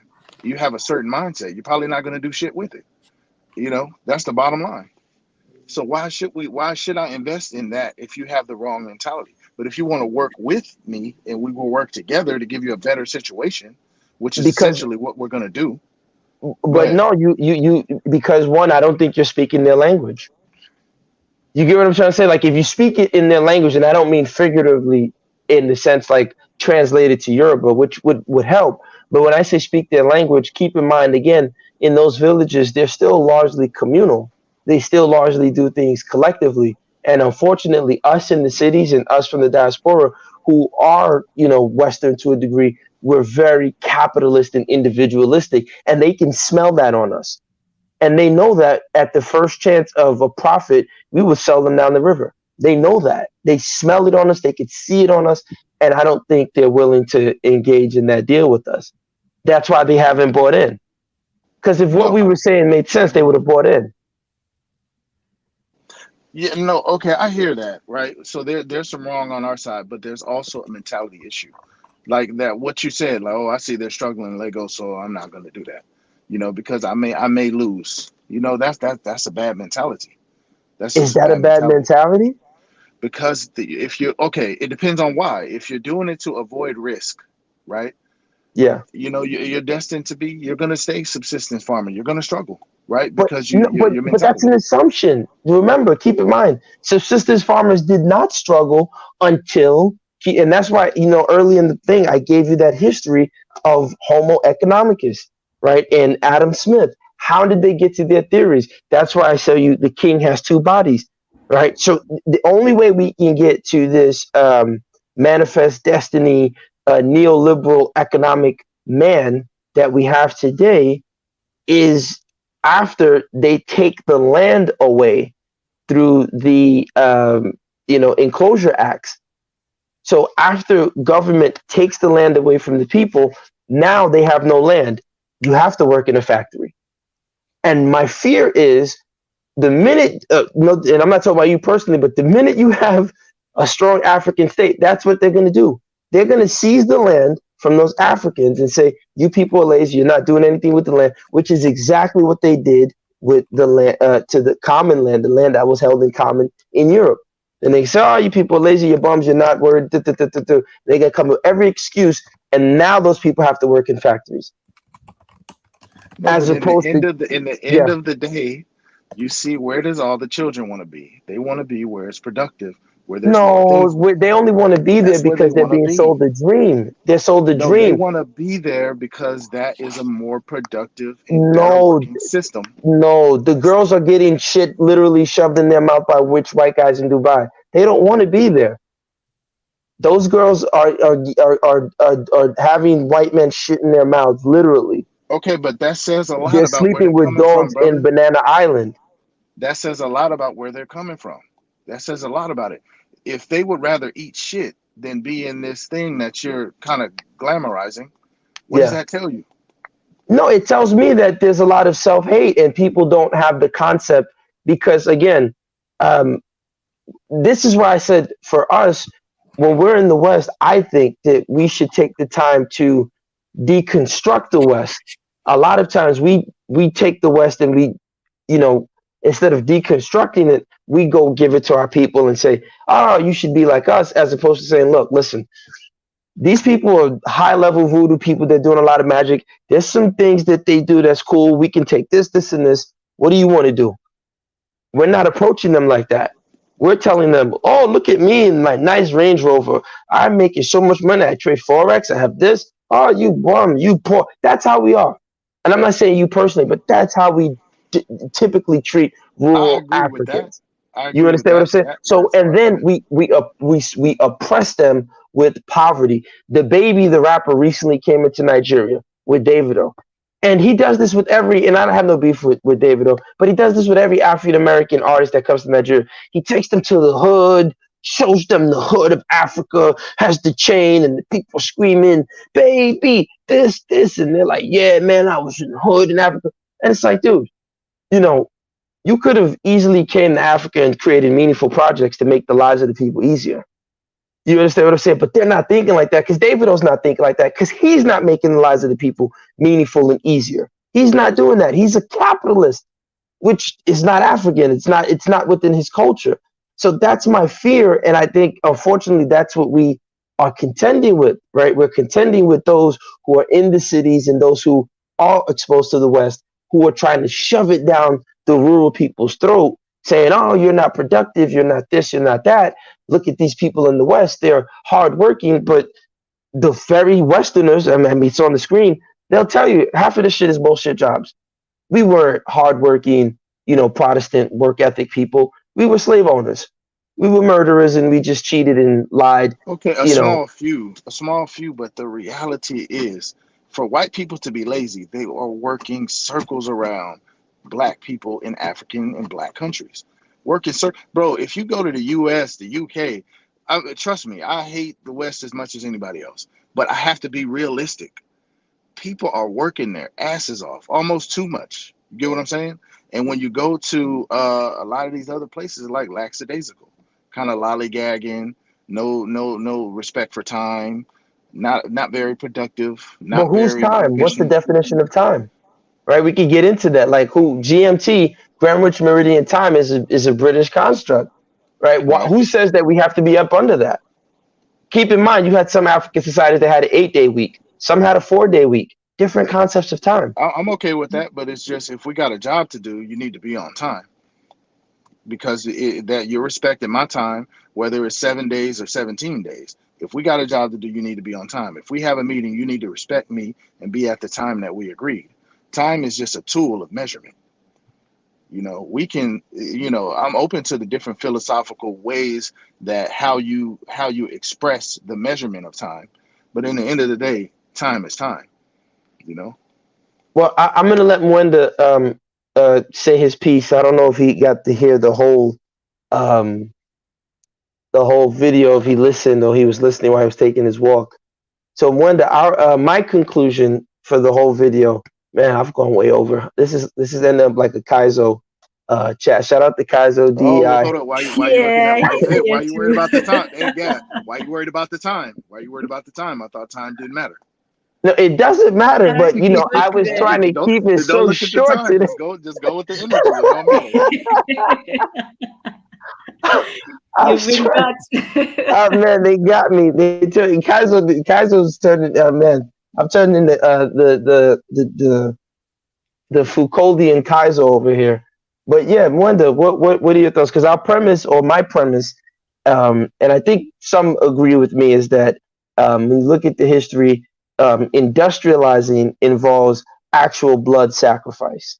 Whether you look at Britain, Germany, the United States, Russia, Japan, dare I say even China, Jose pushed back on that a little bit. It involves blood sacrifice. And so Africa, in order to industrialize, there's going to be a lot of blood sacrifice. But who's going to bell the cat? I don't want the blood sacrifice. I don't want people dying for this so-called African industrial rise. So what are your thoughts to that? Well, hey guys. Yeah, man.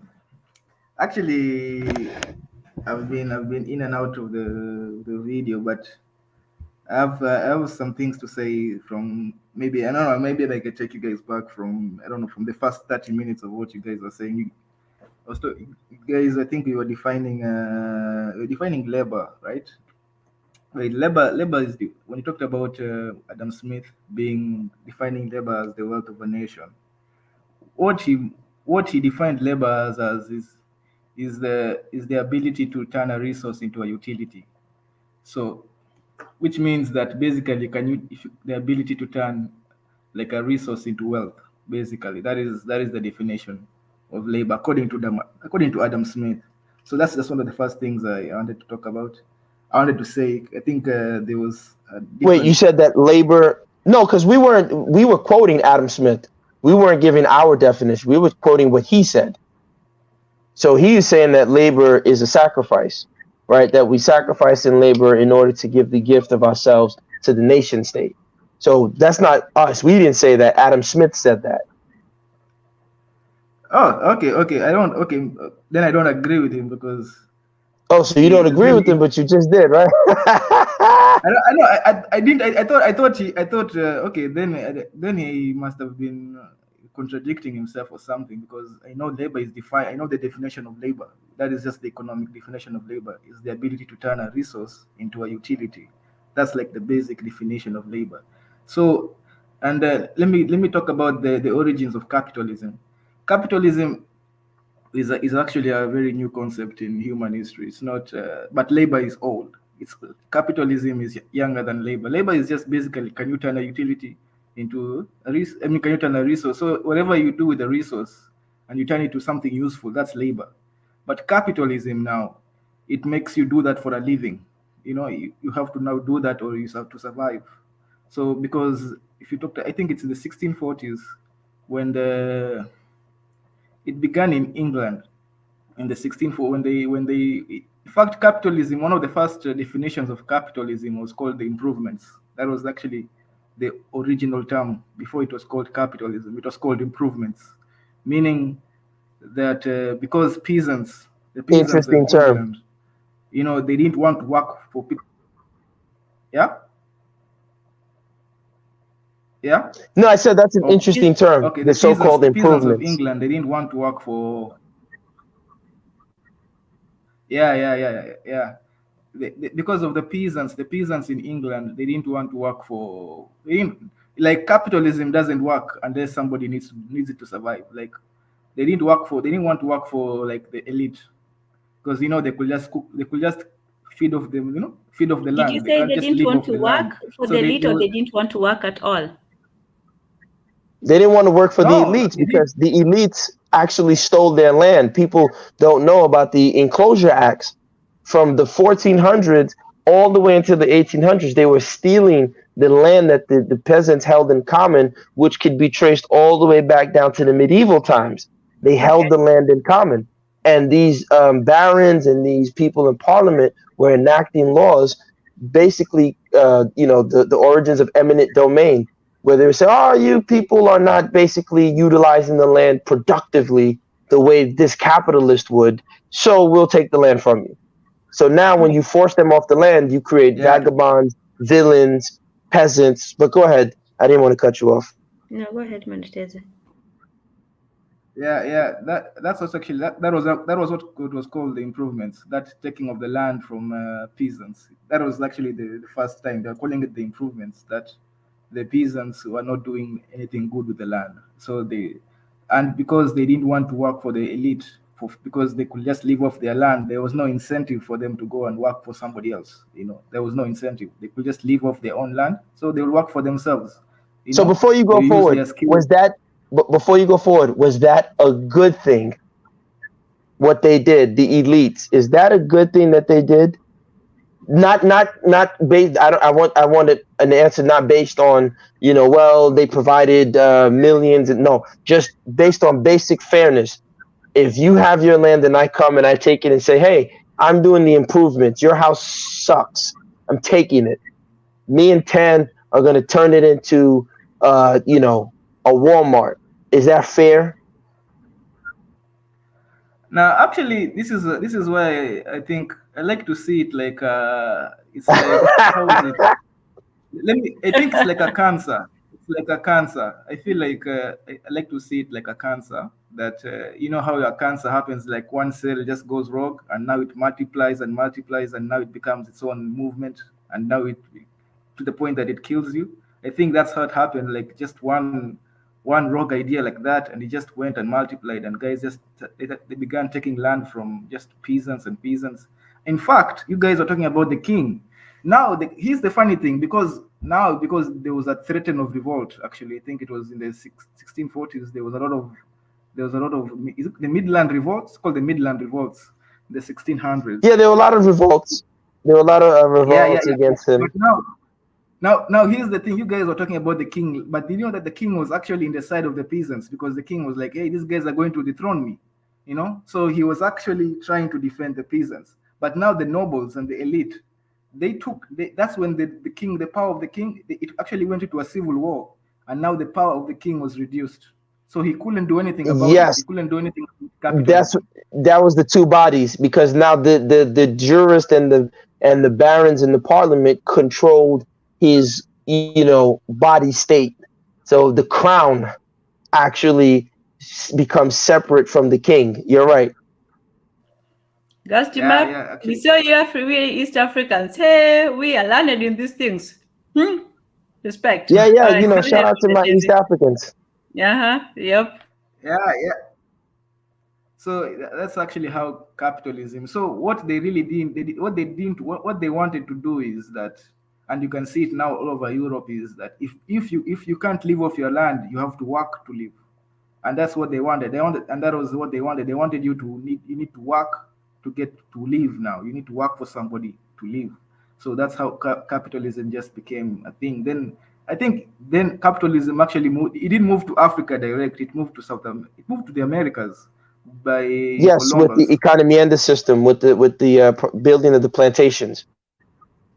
Yeah. Actually, there's this. I don't know if it's a letter or it's a quote from Christopher Columbus when he came and he met the Native Americans for the first time, and they greeted him, and he found that their society, they were living in. Is it a utilitarian society where there was no jealousy, there was no competition, and I think he wrote about it, and Yeah, he said the craziest thing, like hey guys, these guys are living in utopia, living in utilitarian. They are not self. They are selfless. They give them. Yeah, they were They sharing. are kind. They were And sharing. He was like, "Are they yeah, stupid?"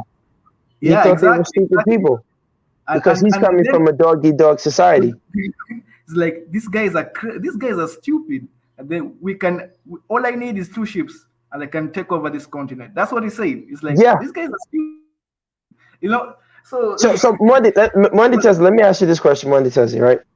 What you just said about because I want to push back on Mufasa, and I want to hear both of you and what you guys are saying. Um, this taking of land, my fear in Africa's bid to so-called develop, right? They will eventually try and oh, you know what? These rural Africans who are again 54 to 49% of them, they're lazy, useless, and hopeless. Let's just take the land from them.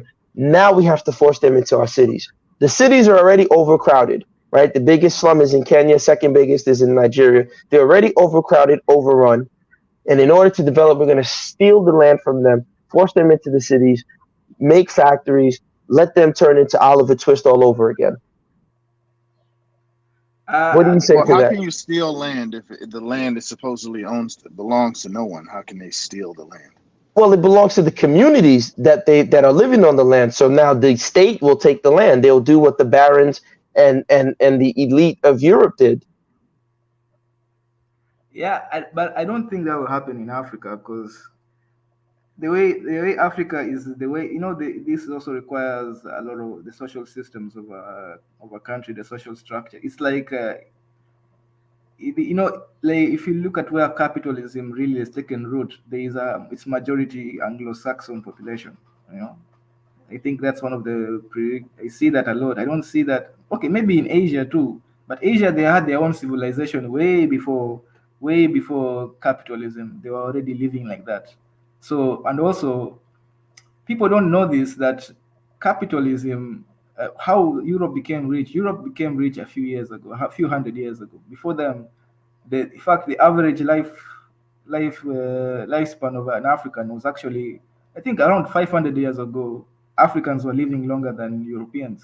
Like they were poor. They were that poor. Like even before they discovered the Americas, I think Africans were living longer. Asians were like the top.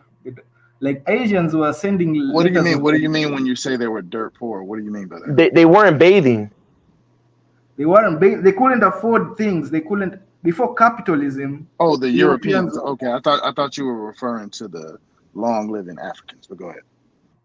yeah, before capitalism, Europeans were the poorest people, one of the poorest people in the planet. Like they were.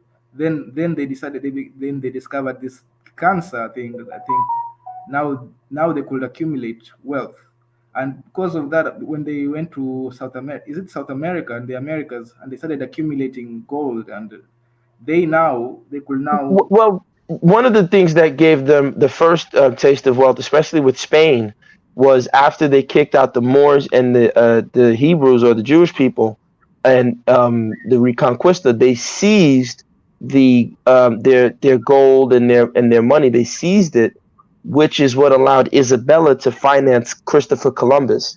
So after you kick out the Moors, then they were able to get the money to finance Columbus, which now opened up the so-called New World to them. Yeah. So what really happened now? Now this is where the interesting thing. This is where technology came into place, because because they were already, because before that the people needed to live off the land, and just like everybody else, so we were in an even playing field, right? But now, since they had an accumulation of capital coming from like the Americas. So now they could afford labor, that labor now the labor now could afford to not just live off the land, because the other time the labor was focused on, hey, you need to live off the land, you need to work on the land. There was no other thing you could do. You need to survive. So now you could afford to not live off the land. So now there was now specialization of labor, which now led to more technology advancements. So and that's how it becomes. Is it a vicious circle? A vicious Okay, cycle. So was there now, was there no Lakini, other land for them to go live off of? Was there no other land for them to go do the same thing? for who? who? The Europeans. No, yeah, the people who are being displaced. Because people Who? say that with people say that here with like gentrification, for instance, right? They'll be in the hood somewhere, not really doing much, and then someone comes and gentrifies, right? And then say, "Oh, it's not fair. We're being moved." But I'm like, can't you go and do nothing anywhere? I'll say Okay, this yeah, is the okay. difference between the city and the land, because in the city you need another city that has been established, but in land you only need a place that is fertile enough for you to work on it, to create, grow crops, and had domestic animals. So with a city, you can only be gentrified and go to another city. You can't really create a city of your own. But go ahead, somebody else. Yeah, yeah. Actually, the problem is they took all the fertile land. Like you had no choice. If you wanted to survive, you had to go to the city. There was like because all the land is belonging to a noble. If you start, if you start trying to go to maybe even the forest and start, that would be illegal. Chances of you getting arrested are high. So it wasn't. It was. That's why there were revolts. You know, people And that was had. a policy of the state, right? The police now come into play, and this Yeah. become policies of state. And a modern day example, look at our friend Billy, right? The Microsoft guy, Billy. I don't want to say his name. He's buying all the farmland in the United States. Why is that? Yeah, actually, that's a very good Control. example. And by the way, people died. Millions of people died in the Europe because of this. Died of starvation. It's not those guys. They couldn't. Those guys who couldn't get jobs, they died of starvation. It was really a terrible thing. By the way, it's it wasn't a pretty sight. It was deadly. You know. Well, because they were now starting to embrace, right, this Darwinian, Machiavellian concept of survival of the fittest, right, dog eat dog world. A clear example is, and I did this years ago, like I said, usury. So in the Bible, the Old Testament, it's forbidden to charge interest, right? In the Quran, in the Torah, you're not supposed to charge interest. But you find it interesting that so-called Christian nations are charging not only interest but exorbitant amounts of interest. Yet these are countries that say, "In God we trust."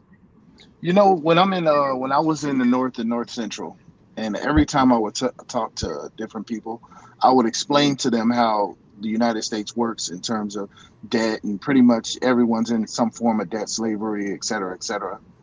And they all seen it as wicked. They're like, yeah, no, I don't like that. That's a very wicked way to live. They were easily able to see that. I wonder, are they teaching that part of the Quran or no? The North is interesting with the Quran. There are very knowledgeable people who know Islam and know the history of Islam and the Quran in the North. I, I don't want to say too much because they get very sensitive about religion. They'll come after you for the slightest thing. But I will say that they're not first. They still get their knowledge from other sources basically. So Awusa is the lingua franca and Fulani is the lingua franca, not Arabic. So you'll see a lot of Muslims that can't speak Arabic, and that's not just exclusive to Nigeria, But But what was your yeah, what was your overall point in usury? I interrupt you. no, no, no. I was just going off Tezzy's point that this stuff was messed up. A lot of people died. Columbus is saying, "Hey, I could come here with just two ships and some frat boys, and we can kill all these idiots because they're over here sharing resources. They're being nice. They're being nice. Whereas in Europe, that idea of communal living had been totally destroyed. You kill the gods, the Visigoths, the Celts, you destroy them. You destroy the Vikings, all that's gone. Now you just have these automaton Homo economicus running up and down, trying to out rationalize each other and, smile in each other's faces, stab each other in the back. You understand what I'm saying? This is what you reduced your society to. And ironically, that is what created, according to, oh man, what's his name? He wrote the book The Great Transformation. Polanyi, that's how you say his name. That's actually what, in his research, led to the rise of welfare payments because, like Tezzy's saying, they were revolts. People were fighting against this. So the state now had to realize, because um, Britain was the only place where they actually practiced full range capitalism at its finest. And this is what Marx observed, right? And he had his criticism of it. But because of this, the state now says, hey, you know what? We got to give these poor people handouts. So this is where they invent Actually, yeah, okay, welfare. okay. Actually, when it came to handouts, I think I didn't think. I think the handouts wasn't because they wanted to, wasn't because they were good people and they wanted to help poor people. Actually, if you look at the story of the way, the story of capitalism is a very interesting. When capitalism went to the Americas, they did the same thing. They did the same thing. They did the improvements. Like, Okay, hey, what this is is Indian. capitalism? Huh? Capitalism. Capitalism is when you have to work to live. Without working, you can't live. Without working for the system, without working for, like, you have to work to live, work to eat. Basically, you can't live off the land, because that's the new. Because before there was trade, trade was there, but during the era of capitalism, you could live off the land. You didn't have to work for somebody to live. You could just live off your land, as it was. That was the normal thing. Like, everybody just lived off their own land with their own. Subsistence. So everybody was subsistence living. Yeah. You had your own. You Okay, had your but why? cows. You had your sheep, and you had your chickens. You had your land. Your farming. You were practically living off your own land. And you're good. And you're Yeah. happy. Okay, but Yeah. who's But to say now, that you can't do that today? People can yeah, do you that. can't It's do just that people don't today. want to do that. Nah. Okay. Yeah. Okay. That's because of Well, marketing. it's hard to do that in America, but for Africans, a lot of Africans can still, because 54% are still rural, or whatever percentage, 54 to 49, depending on the stats you look at. A lot of Africans can still go back to their village, and based on their family lineage, can still do that. Like, you know Well, what, I'm saying man, that I'm there's tired. Yeah, rural areas in America too. You can just go yeah, out to but the you got middle to of go buy. Montana. Yeah, but You you have to got to buy buy land, the land. The and you have guy to in the pay taxes projects on in the land. Brooklyn, where's he going to get the money? So he's caught in the rat race in Brooklyn, right? Not to say that he can't do it per se, but a lot of times people are caught up within their circumstances. So we're saying, like, a person in China can get tired of living in a major city and still, because half of China is still rural, right? I would I think 40-some%, 43% are still in Chinese villages. Not all of them are in cities. They're actually engaging in rural development in China, right? They're like, you know what? We can't bring everybody to the city. Let's develop these villages instead. But a person can go back to their village in China, get some land because they're part of the family, and start farming and living on their land. Bro, you can get land. Nobody wants that rural land or whatever. That land is very cheap. If you and your family got together, you guys could easily save up enough money to buy you some land, get you some pigs, grow you some. I mean, anybody could do it. It's just no one wants to do that. That's really the Um, reality, and that's the reality because what is stopping people from saving up money to buy rural land? There's plenty of rural land and people I, who live that way Why don't they want to do that though? Why don't they want to do that? because I they think they are do bought want to. into all the creature comforts and the comfort that comes in being in the city. That's a good It's an point. easier life. I can't fight you 1,000,000% on that, but I think they do want to. I think, like I said, the problem is that the high priest of advertising the modernity don't present, and not to bring him out, but when Kanye West, one of his rants, he said, hey, the Industrial Revolution forced people from the land to the cities, but factories are gone. Why are we going back to the land? And that was a great point out of all the crazy stuff that he said in many of his rants. But it was a great point that he made, and it's true.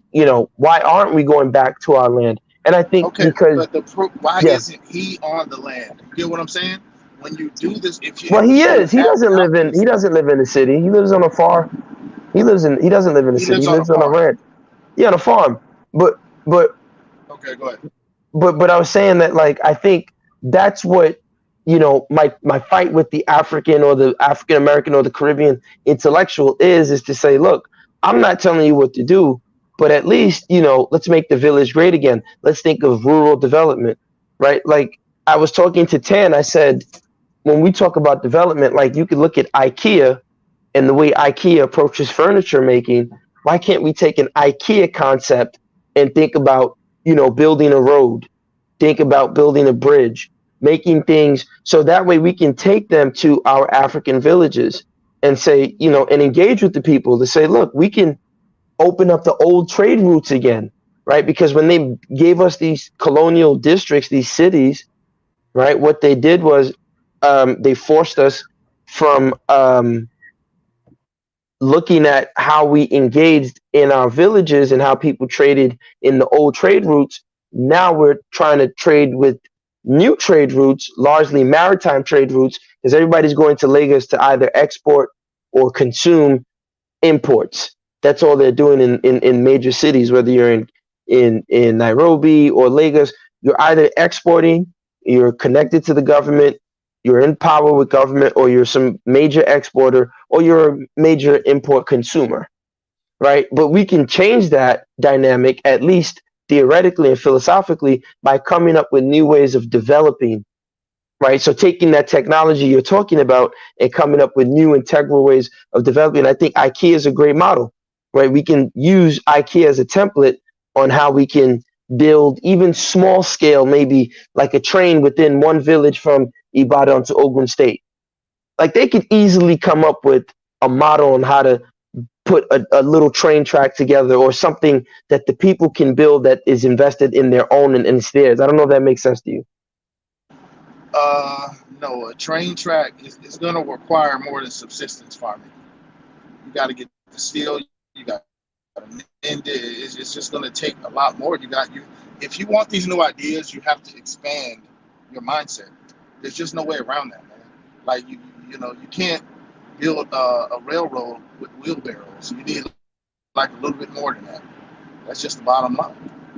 Or Well, you're I gonna mean, have to again, buy it from someone so else you who's willing to do it. one can't. So what about the I? That's why I say I use the concept of IKEA's using technology in an ergonomic way, right? In a pragmatic way. So I'm not saying it's always going to work out, but at least the attempt to bring technology in a pragmatic way using the local resources on the ground. And so I wanted to hear from Tezzy, like, what do you think? Do you think Africa can do that? Are you familiar with IKEA? Uh, I'm not that familiar with IKEA, but So they're uh, a furniture company. Like basically, they make furniture very easy. You can just go there, buy the pieces, and you can put the pieces yourself.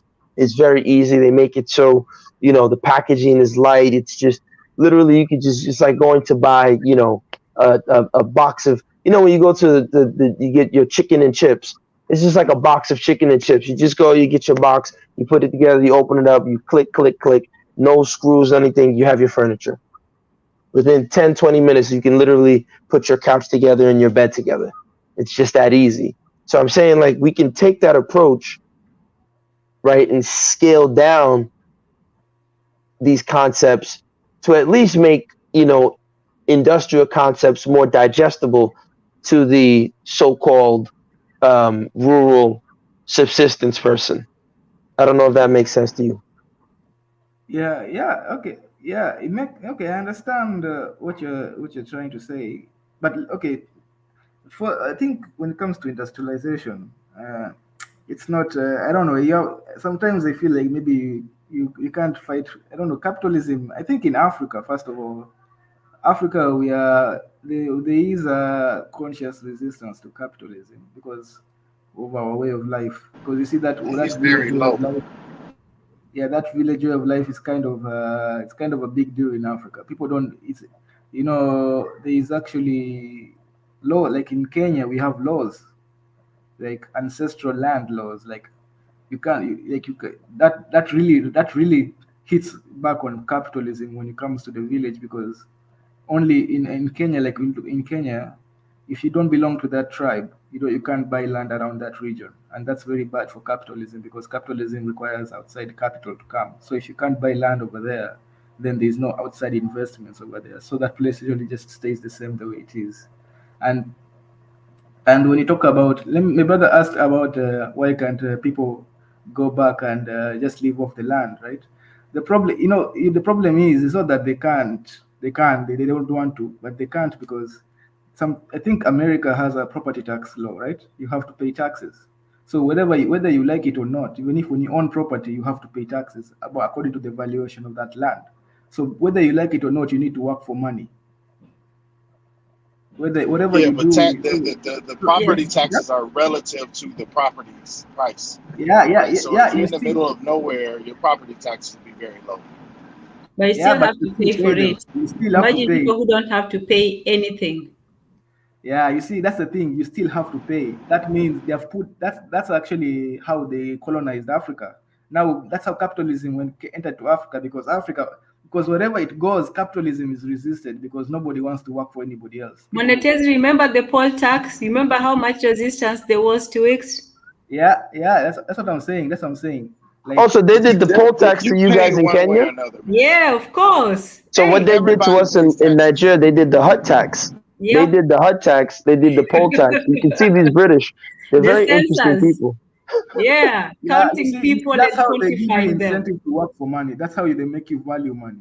Because Hmm. before you didn't, money was Ho- just ho- weird Hold paper. on.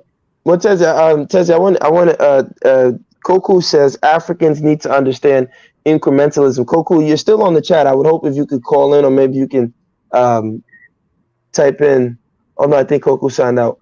Maybe you can type in specifically what you mean by that. Oh yeah. So I So was yeah, he's saying, saying Africans, we need to understand incrementalism. What do you say to that? increase. I don't. What does that mean? I'm assuming that in terms of maybe I'm not, I can't speak for him, but I'm assuming or my presumption is that engaging with technology in increments.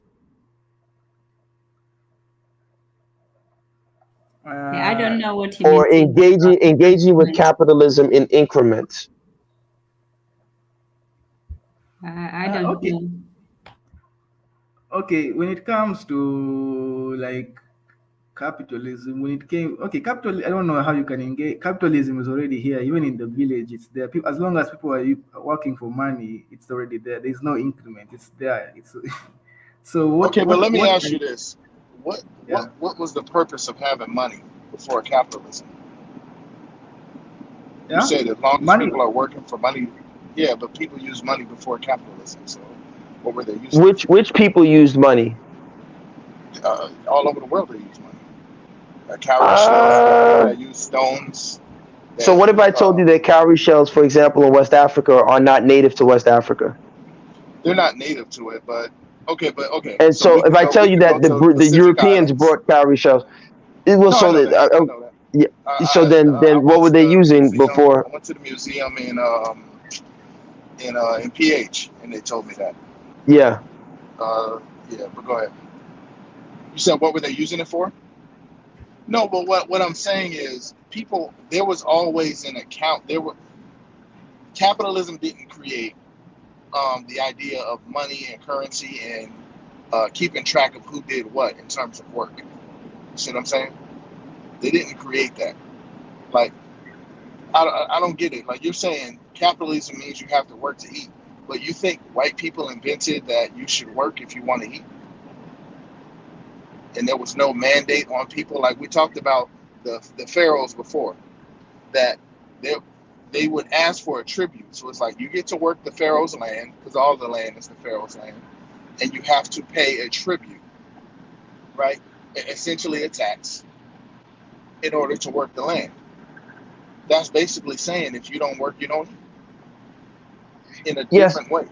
No, I get that's a great point, but I would push back to say that, um, there's a difference in terms of the magnitude or the mass and the scale of such, right? Because everyone knew that, even the pharaohs knew that the people didn't give him their fair share of tribute. They're like, yo, Pharaoh, man, listen, man, you don't know what happened. An alligator came, bit my grandma on the foot. My daughter was dancing and, she sprained her toenail. I know I told you 10 cows. All I got is five. And Pharaoh's like, look, So it man, give me wasn't as six. rigid. It wasn't No, it as was not rigid. as rigid. Yeah, it wasn't. It's not what we had. You can't go to the IRS and say, "Yo, look, man, I know I told you 10,000. Look, I only got three." You're gonna go to jail. You can't. You can't just Yeah, I get you. So what makes the difference then? what makes the difference between capitalism and what was happening back then? Yeah. Yes. Take that one because there are more differences. I just was talking to the backstage wall, and Oh my no, because we were calling you. I think if you look on his chain, we were calling you and you didn't respond. So he's like, I guess you went to sleep because I said, did you try? You had some jet lag. So I was like, let me just yeah yeah you know. indeed I was gone. Yeah, I was gone. Yeah. Yeah, but my point was okay. We're on a cult level. We all have accepted that there is occultism at play, right? And Well, yeah, I don't know if everyone on the panel has agreed that there's occultism at play, but I would hope that I've presented my case. there's occultism at play, and okay, like my nation of birth, they have given their ass, they have thrown away the red, black, and green, or the red, yellow, green flag, right?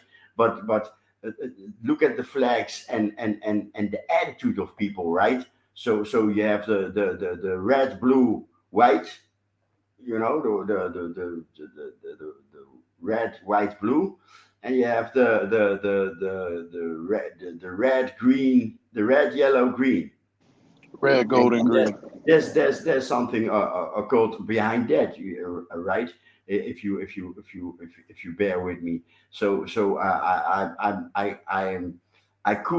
I could see a maritime law in the red, white, blue, and the law of the land in the red, yellow, green, right? The red, yellow, green is rural, you plant your food, and the red, white, blue is maritime, and your money is your land. Money is your land. Can you see what So I I mean? get what you're saying, that the land is money, right? Ye- The land is the actual money. Yes. Yeah, the green. Yeah, it's still like that now, though. Yes. No, that makes sense. That makes a lot of sense. I can see where you're coming from with that. I think Koku's on. Koku, I wanted you to explain to Tezzy what you meant by incrementalism. I wanted to hear both of you dialogue on that, if you don't Sure, mind. sure. So incrementalism involves, making improvements, man, making upgrades to what you have. It means studying, right? It means studying what you have, studying what's out there, and making the improvements according, on your terms, according to your customs and beliefs and outlook and your goals ultimately, really, right? So, I'm sure you guys all used to see those old TV shows and cartoons where the guys are on a train track, a simple train track, and they're kind of pumping this seesaw mechanism on this platform that rides along the train track. Do you guys know what I'm talking about? Not sure. Yeah, I'm following you. Where two people are pumping, like counter to each other. Yeah, yeah. Yeah, It's Yeah, like a I know from what you're seesaw. talking about. IoT It's and from the also Right? cartoons. films. Yeah. So what I'm saying is that was the beginning of transportation via rail, right? Someone's mic is on. It's kind of noisy, right? That was the beginning of transportation or transporting stuff by rail. Something simple like that. You're telling me Africans can't put that together and then go from there in terms of their own needs, uh, the environment around them. That's one of the things why I like Amilcar Cabral. Amilcar Cabral took time and studied the soil. He studied what the people ate. You telling me Africans don't have the agency to bit by bit build, reverse engineer what they need, and take time and improve upon their lives, and this notion that because you introduce technology that you're going to then go take the land from people and herd them into cities and to factories. That's what these other people did. We don't have to do what the Eurasian did. The African needs to learn incrementalism. Look at what you have. Where is it that you want to go in terms of improving the lives of your people, and take it from there? That's all I meant by incrementalism. So I would love to hear Mufasa and Tezzy respond to that. So Tezzy, if you get a chance, I don't know if you're still there. We'd love to hear what you say to that, and then Mufasa next. Yeah, okay. I know. I think if I think when it comes to technology, I don't know if you. I don't know. There's also. I don't know. I don't know why it's very difficult to. If you could have if it was easy, it could have been happening to reverse engineer technology. It's not that hard. I don't even. I think there are plenty of Africans who are capable of doing all that thing. I think the problem in Africa, from what I'm seeing here, is that there is no capital. Like there are lots of Africans who are capable of starting industries on their own. Like, but the problem is there is no capital. Uh, I think Adam Smith called it the previous accumulation when the capital went, or the primitive. I think Karl Marx is the one who said it's called it the primitive accumulation, when all that grabbing of land and killing people because they couldn't live off it by the Europeans. So they had the enough capital so that to maintain labor, so that labor can specialize into other technologies while not needing to, while they could still buy food. They could still trade with Asia, they could still buy food from India, they could still buy food from other places while their labor was busy with technology, you see. So the problem, I think, in Africa is that we don't have enough capital to pursue those two routes. We like, you have to like choose one. Do you want to work to survive, or do you Can want to I special? Yeah. can I interject? Can I interject with a quick question? A Okay. very very quick question. Very quick question. How how was Kemet, right, able to understand the Nile, right? Flood the lands to make the lands to make the lands moist, right? How did they understand how to do things like that? Did they have to raise capital? It requires the people coming together. Now, some things will require capital, but I'm talking about incrementalism where you don't have to begin with a huge endowment to come up with some ideas. You know what I mean? Like, it's like the man who um who takes two wires and use chewing gum and string or something to connect two wires. There's where if you are trying to find solutions, right? This is the problem. If you are actively trying to find solutions, you will find some answers. You might not find the greatest answer first, but you'll find some answers. This is what the incrementalism is about. Okay, go ahead. Building skyscrapers with a stick and a stone is what I call that. And that's us building skyscrapers with a stick and a stone. Look, man, there is plenty of capital. Okay, you mentioned a railway. Um, they have enough capital. Like in Nigeria, for instance, how many manufacturing places do they have they put together? They could do iron. They could refine petrol. The issues are not about capital. It just comes down to how do you use the capital that you currently have. That's more of an issue than the capital being there. Now, for the poor man that doesn't have much, yeah, because the money is not being distributed or it's not being allocated toward him, he may have access to capital. But as a collective, there's capital. There's enough capital to build technology in Africa. There's enough capital. It's There's just not mental. being managed. It's not Okay, being okay, managed properly. There's mental capital. But okay. there's Let me. money. There's money too. There's capital. Like there's No, no, no. capital in Okay. the economic sense. When we talk about the economic sense of capital, the capital is something called, so Africa is suffering from what is called capital flight, where capital is actually leaving Africa, going to the global north. Yeah, More, that's a mentality issue. That's a mentality issue. That has nothing to do it's with not capital. okay. How did It's if we not. It's don't a have the systemic capital, issue. how's it flying away? It's a systemic issue. It's not. It's not mentality. It's No, well, systemic this is what I'm issue. trying to tell you. If we don't have the capital, how is it flying away? How can I get rid of something I don't have? I have to have it, then I give it away.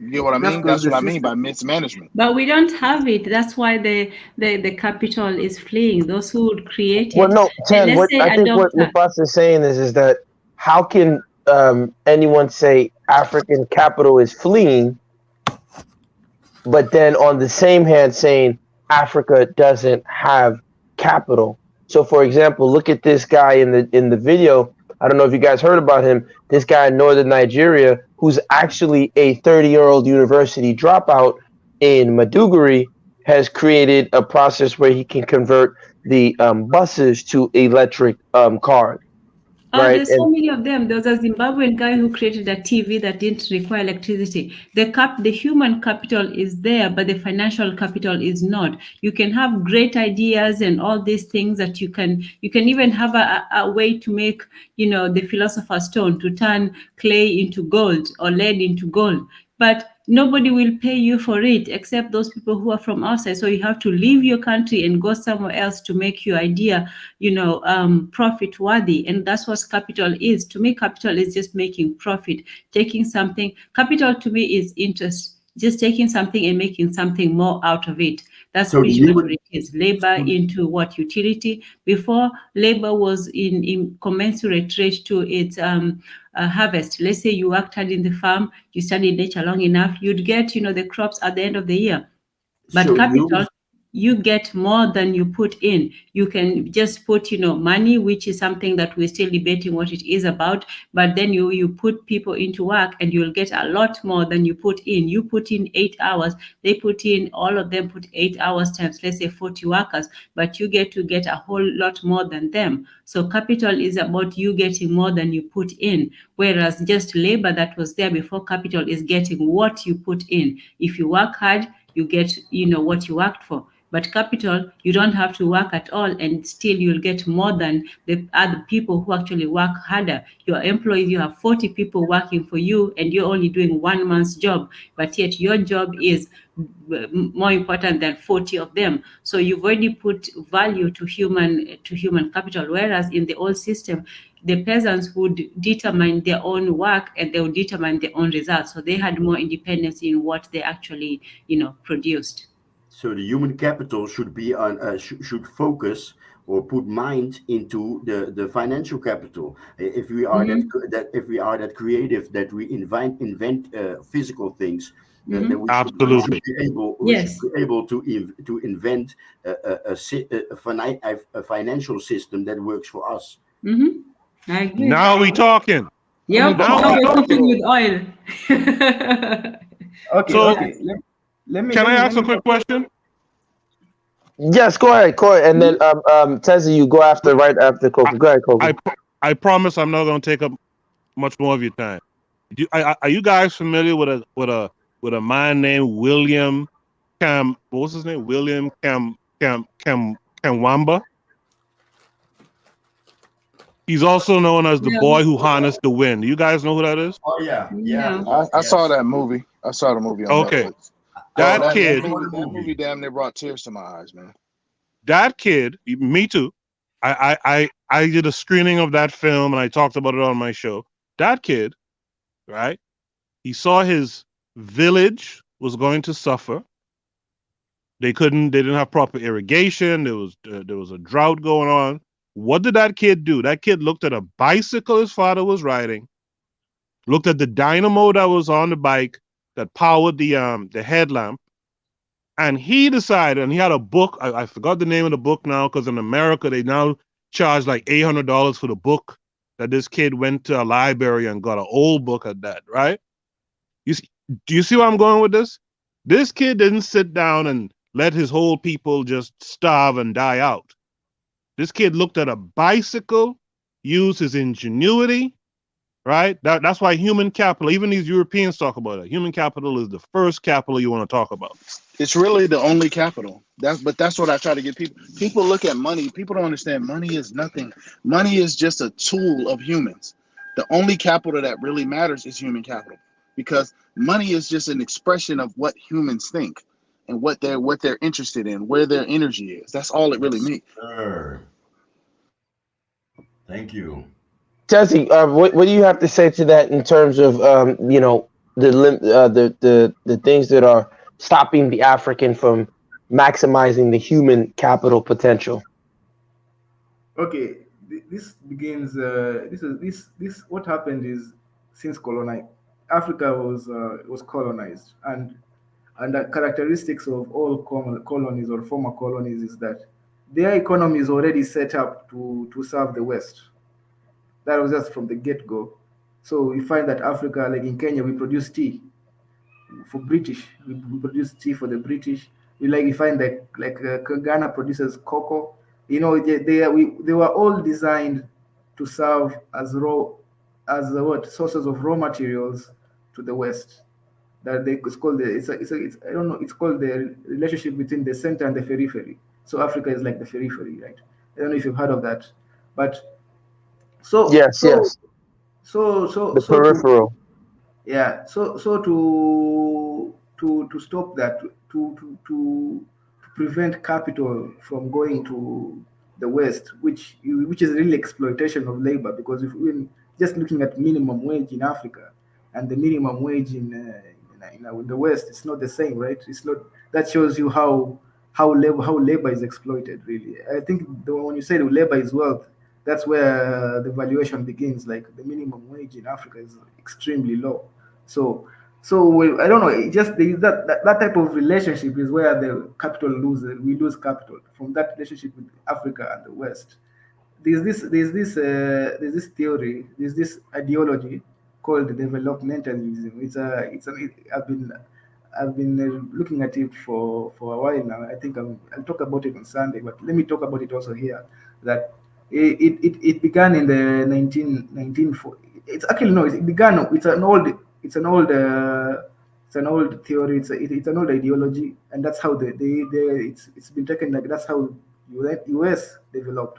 It's about pushing down trade tariffs, like having high trade tariffs so that you can protect local industries, putting a lot of social welfare into place, like putting a high minimum wage, high things like that. Just because if putting money in people's pockets, that's really it is.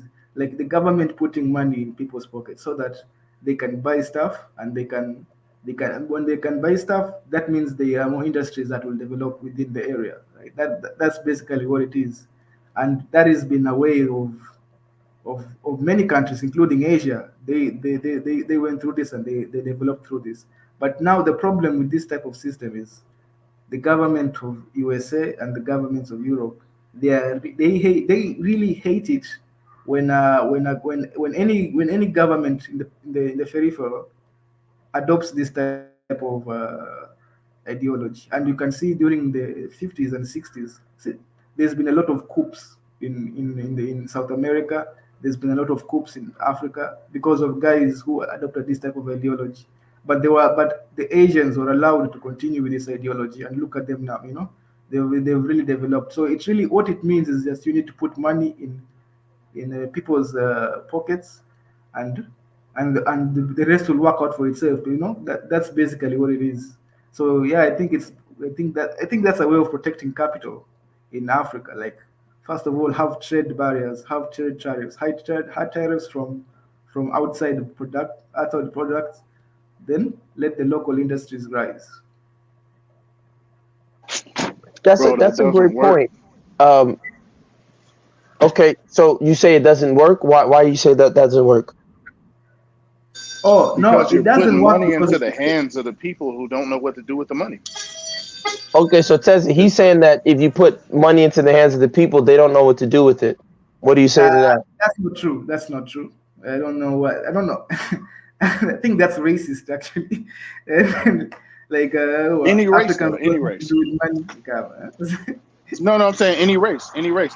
It's a reason that these communist countries haven't been doing as well. It's a reason for that. Do you remember how a lot of Americans got their land? What are you talking about when When the they country went started? and all you had to do was go plant your flag in a land that the Indians had been taken from, and then that was your land. And they gave them the housing benefits, the red peeling, all these advantages. Do you know how many bailouts that the companies, corporations have had? So you have put money in a lot of people's hands. The only people who don't had not trusted to have money in their hands are Black people and the Africans.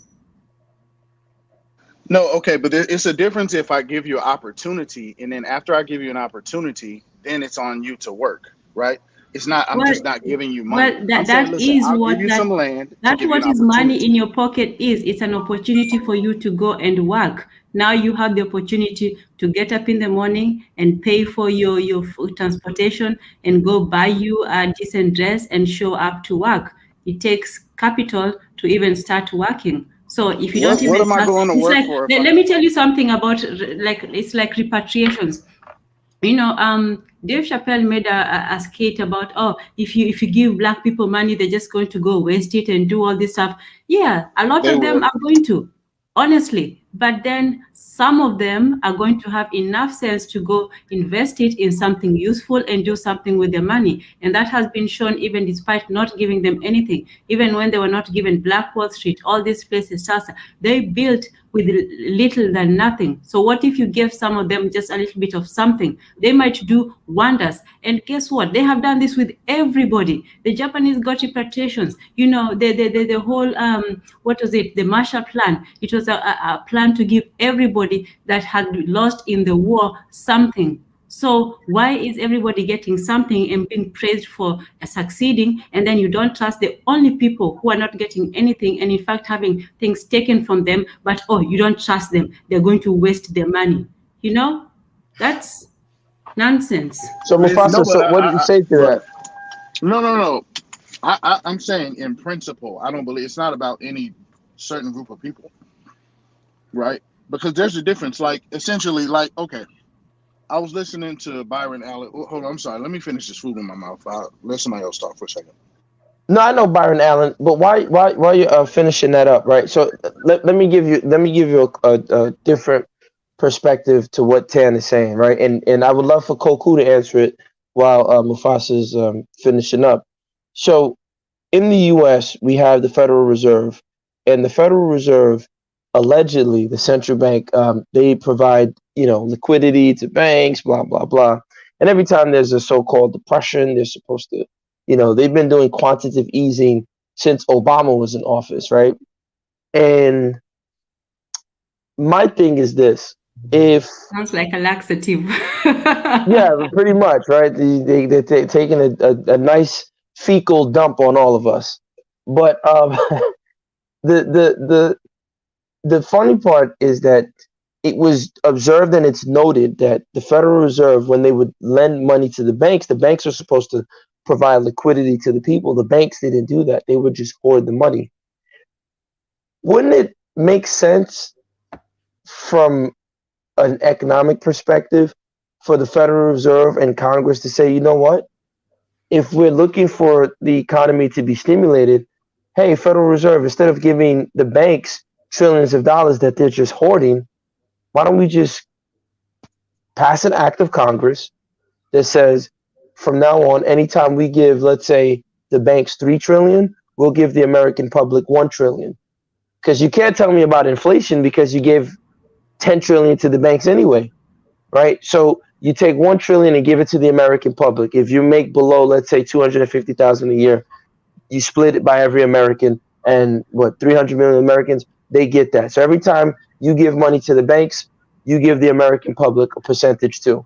And then For we what see purpose? For what purpose are we giving the things to same the purpose American that you're public? giving it to the banks, because the banks are supposed to increase liquidity and create loans, but they weren't doing that. So the purpose would be to create stimulation of consumer spending, which is quite Keynesian. So they're trying to be Keynesian through the banks, but the banks aren't even following along with that. So as opposed to giving it to the banks, why not just give it to the American people? Okay, so you went along with what I was about to say a second ago. So he was explaining how he bought the Weather Channel, right? And it was pretty much a leverage buyout where all you do is you get a loan from one person, and then you buy something. Nothing really happened. This is we just moved a bunch of numbers and paperwork around. Really, all that happened is these people gave you an opportunity to see if you can make money off of this business venture, whatever it is they're investing in, or whatever you're investing in with their money, right? And that's why the return on investment of a loan, it's better than just me putting money in your pocket. You know what I mean? Because now you have a business that's going to possibly pay taxes, give jobs to people. It could possibly grow and create more jobs, more taxpayers, right? So the intention behind what's being done with the money is more has a higher chance for being more productive and But helping wait, society. Mufasa, look at what you just said. If you give the American people the money directly, effectively they'll take that money and they'll create businesses and they'll do things that can still put that taxpayer money back in the hands of the federal government. No, but if I give out loans, I know they're going towards businesses. You understand? If I just give No, out but money, they're maybe not. it's But that's going what I'm towards saying. But business. Mufasa, that's what I'm saying. The banks did not do that. No, no, no. I Okay. mean, and they need to deal with that. I look. I don't. I'm not the biggest fan. I'm a little bit libertarian. I'm not fully libertarian, but I'm just saying, all this Keynesian economics and all this meddling isn't always the best thing to do. So, Okay. that's a different issue. Okay. Let me say that they don't have to give it to the banks or the Congress. What they really need to do is just raise minimum wage and introduce price controls. That is what happened in the Roaring Twenties. Like because I don't know who the president was during the Great. I've forgotten the name of the president of the United States during the Great Depression, but FDR. yeah, FDR when the economy was on recession, right? What he thought we'll do is that, you know what, we will cut down on costs, and will not will freeze the minimum wage. It's just, he was thinking like, you know what, all we need to do is just cut down on costs whatever way. But what happened then is it just made it worse, and the recession turned into a depression. So what I think that's when Well, what they saved began it to, was the Keynes. yeah, Keynesian economics saved that was the the beginning of economy. Keynes economics. Actually, see, that was the beginning of Keynes economics. When now we say, you know what, instead of saving, spend. Instead of cutting down on cost, spend. But Instead more of importantly, I think the Federal Reserve, and that's why I said we need to make Keynes 2.0, let the Federal Reserve give the money to the American citizen because they're printing it out of thin air anyway. yeah, the best way to do that is through increasing the minimum wage, having unions. Let me tell you why that will not work. Well, Because American companies won't increase minimum wage, says he. That no, just they're in not going to go general, for why that. you can't pay people enough for them to have a living wage? It's because the whole idea of labor is always seen in the Western world as a curse and evil, something that people just have to do. And if people have to do something, it's like slavery. You have to either force them or drive them to the point of desperation where they will be fearful enough of the consequences of not abiding that they will have to work just out of fear. So, in terms of that, they can never pay people enough to be comfortable, because once you start doing that, if people get comfortable enough, they will either they will want to do less work, or they will work just enough for them to stop working. and they realized that, when they started paying the automobile workers enough money to have a decent living. There was a time in America when you could just be a mechanic or a blue collar worker, as they said, and you'd have a very decent living. You could still pay for your house, you could still have a nice suburban life, and you could still retire at a decent age where you still had enough to have your pension. So as soon as people got too comfortable, then they would leave the workforce, first of all, early, and then also they would stop working less. They would start working less and do more, maybe creative works or other things. So they realized that in order to keep people working, you have to keep them at a desperate situation where they can't afford really to stop working however long they have to work. And then even if they stop, they have to keep working or owe enough to pay for the rest of their lives. So that's why. I disagree with that. I Go think ahead. people were working hard in the 50s and 60s. They People are just working worked harder more. in the They were 60s. working hard. No, not Yeah, but they were harder, but I'm being saying they were paid working more. hard and They were they being were just paid consuming enough even more. to have a living. No, I'm not saying they're not working hard. I said they were being paid enough to make a decent living. A plumber, No, a I know, but mechanic. they were. Mhm. But what I'm saying is they were working hard and they just would work more. They were still pulling doubles and they would just consume even more. They buy two Cadillacs. They buy even Yeah, more. absolutely. But that's what I'm saying, They that didn't have they to were be being desperate paid to work enough hard. to have that living. Millennials right now, they are working even twice as hard. Believe me, millennials are not lazy. That's another myth that people think that, oh, young people don't want to work. In fact, they are working more for less. They're doing internships where they're not being paid. They're doing, part-time work. They're doing work that they, this delivery Uber work where they're not getting the benefits that their fathers and mothers were getting during that time. So they're working just as hard, but they're being paid less. Where their parents and grandparents were working hard and they were being paid enough to make a living and to have a decent life as a human being and to take care of your family. But they realize that if you pay people enough to have that comfortable living, then they will not work quite as much. They will start working less and retiring earlier, which they did. People used to retire earlier. Nowadays, elder people cannot retire at the age that they used to retire at because Social Security and pensions do not cover enough for you to retire. So you have to keep working and working and working. So they realized that you had to cut and you have to make people desperate for them to continue working. Not that people didn't I work don't agree hard. with that analysis because I think in the end of the day, um, that the 50s, 60s, all that was just the only reason they were making that money like that is because all of Europe was blown up in the recent world wars.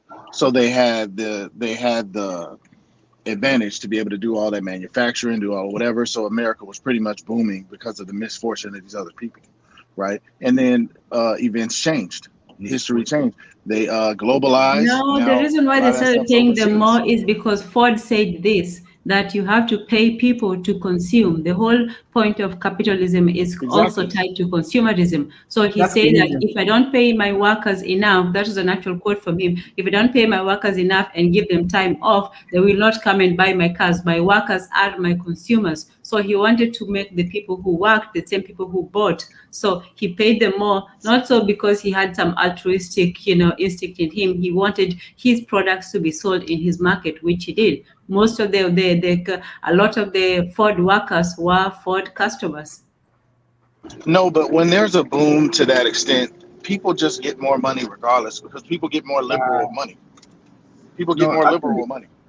actually, during that time, it was the boon of the Keynesian economics, as my brother spoke here, because that was when first of all, the rich were getting taxed like almost 90% or something.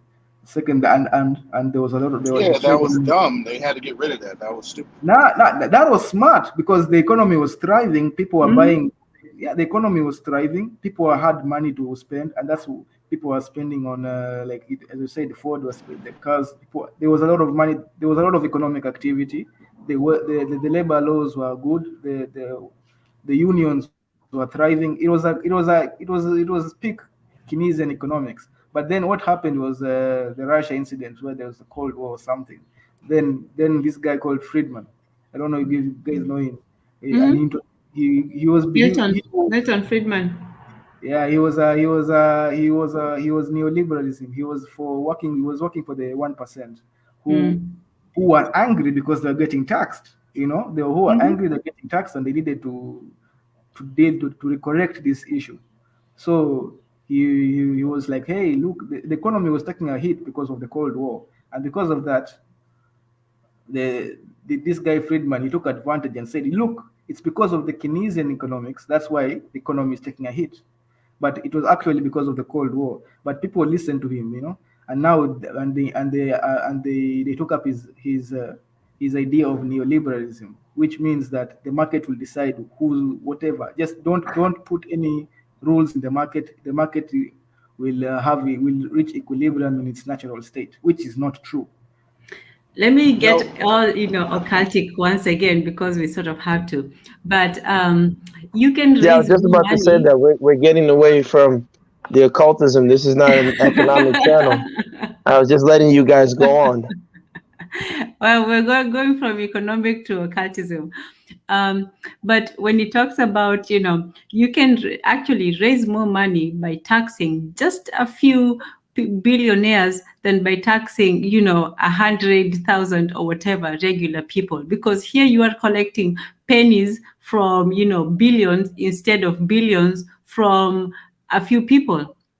But no, nobody, if the goal is, and that's why I said, what is the goal of the sacrifice and how many are going to be sacrificed and whether the goal is maximization or minimization. The Africans, they realized sacrifice was inevitable. It was going to happen. Somebody was going to spill blood. Somebody was going to get disgusted one way or another. So who was going to do it? It was either a select few or everybody. So for them, a few people did it. They knew the secrets. They kept it from everybody else, thankfully. And the rest of the people, could enjoy their lives. But the rest of the people said, no, we want to enjoy our lives while everybody else suffers. And we're willing to pay the price of our morality, our principles, whatever it is, our goodness. And some people even go as far as our souls. So they said, well, let's sacrifice a few people and do that. So that's what it says, in the Western world. They are willing to have a few people live in absolute luxury and unfettered. This is a different unfettered wealth that there's no limit to what you can have. There's no limit to luxury, to money, to beauty, to age, not age, youth, everything that you want, no limit to it. In fact, they want the absolute no limit immortality. Like even having the end to life is not enough. There's cryogenic societies where their mission is to have, people just live forever. It's not enough to have a limit to life. You want everything. So theirs is that mindset that we want everything. Whereas for us, we realize, well, nature is good and bountiful, but you can't have everything. There's going to be a time when you have to just let go, even in life, even in people, even in things. You just have to let go. And, that's also a part of life. yeah, but Yeah. they can't have everything either. And Well, they here's the want thing. to. Yeah, maybe they want to, but this is the thing. There's a difference between, see, rich, powerful people and the common man are different. When you tax the common man, he complains, but he capitulates. When you tax rich Mhm. people, they respond. So when you say we're going to tax you 90%, if you make over 100,000, they're gonna make 99,999,000. You get what I'm saying? And that's what people were doing. So you really were just limiting things. You were limiting people. Like the thing they say with Ronald Reagan at that time, he could make 3 movies, but he would make 1 movie because it made no sense to fall into a 90% tax bracket. So all you're really doing is limiting yourself when you do all of these restrictive policies.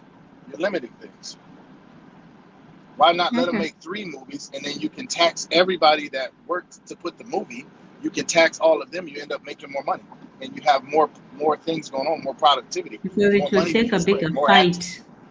Huh? Because those people it will take a bigger fight because you know that the people who are making more money, they have more lawyers and they have more money to pay the Yeah, lawyers and they will exactly. fight you You for got to it. take that into account, though. You have to take that into account because, see, I noticed that when I started learning about taxes, started learning about all this stuff. See, when you don't know it and you just want to like kind of be poor and not thinking everything, those are the evil people. But when you Yeah. understand some of the tactics that they use, it makes sense.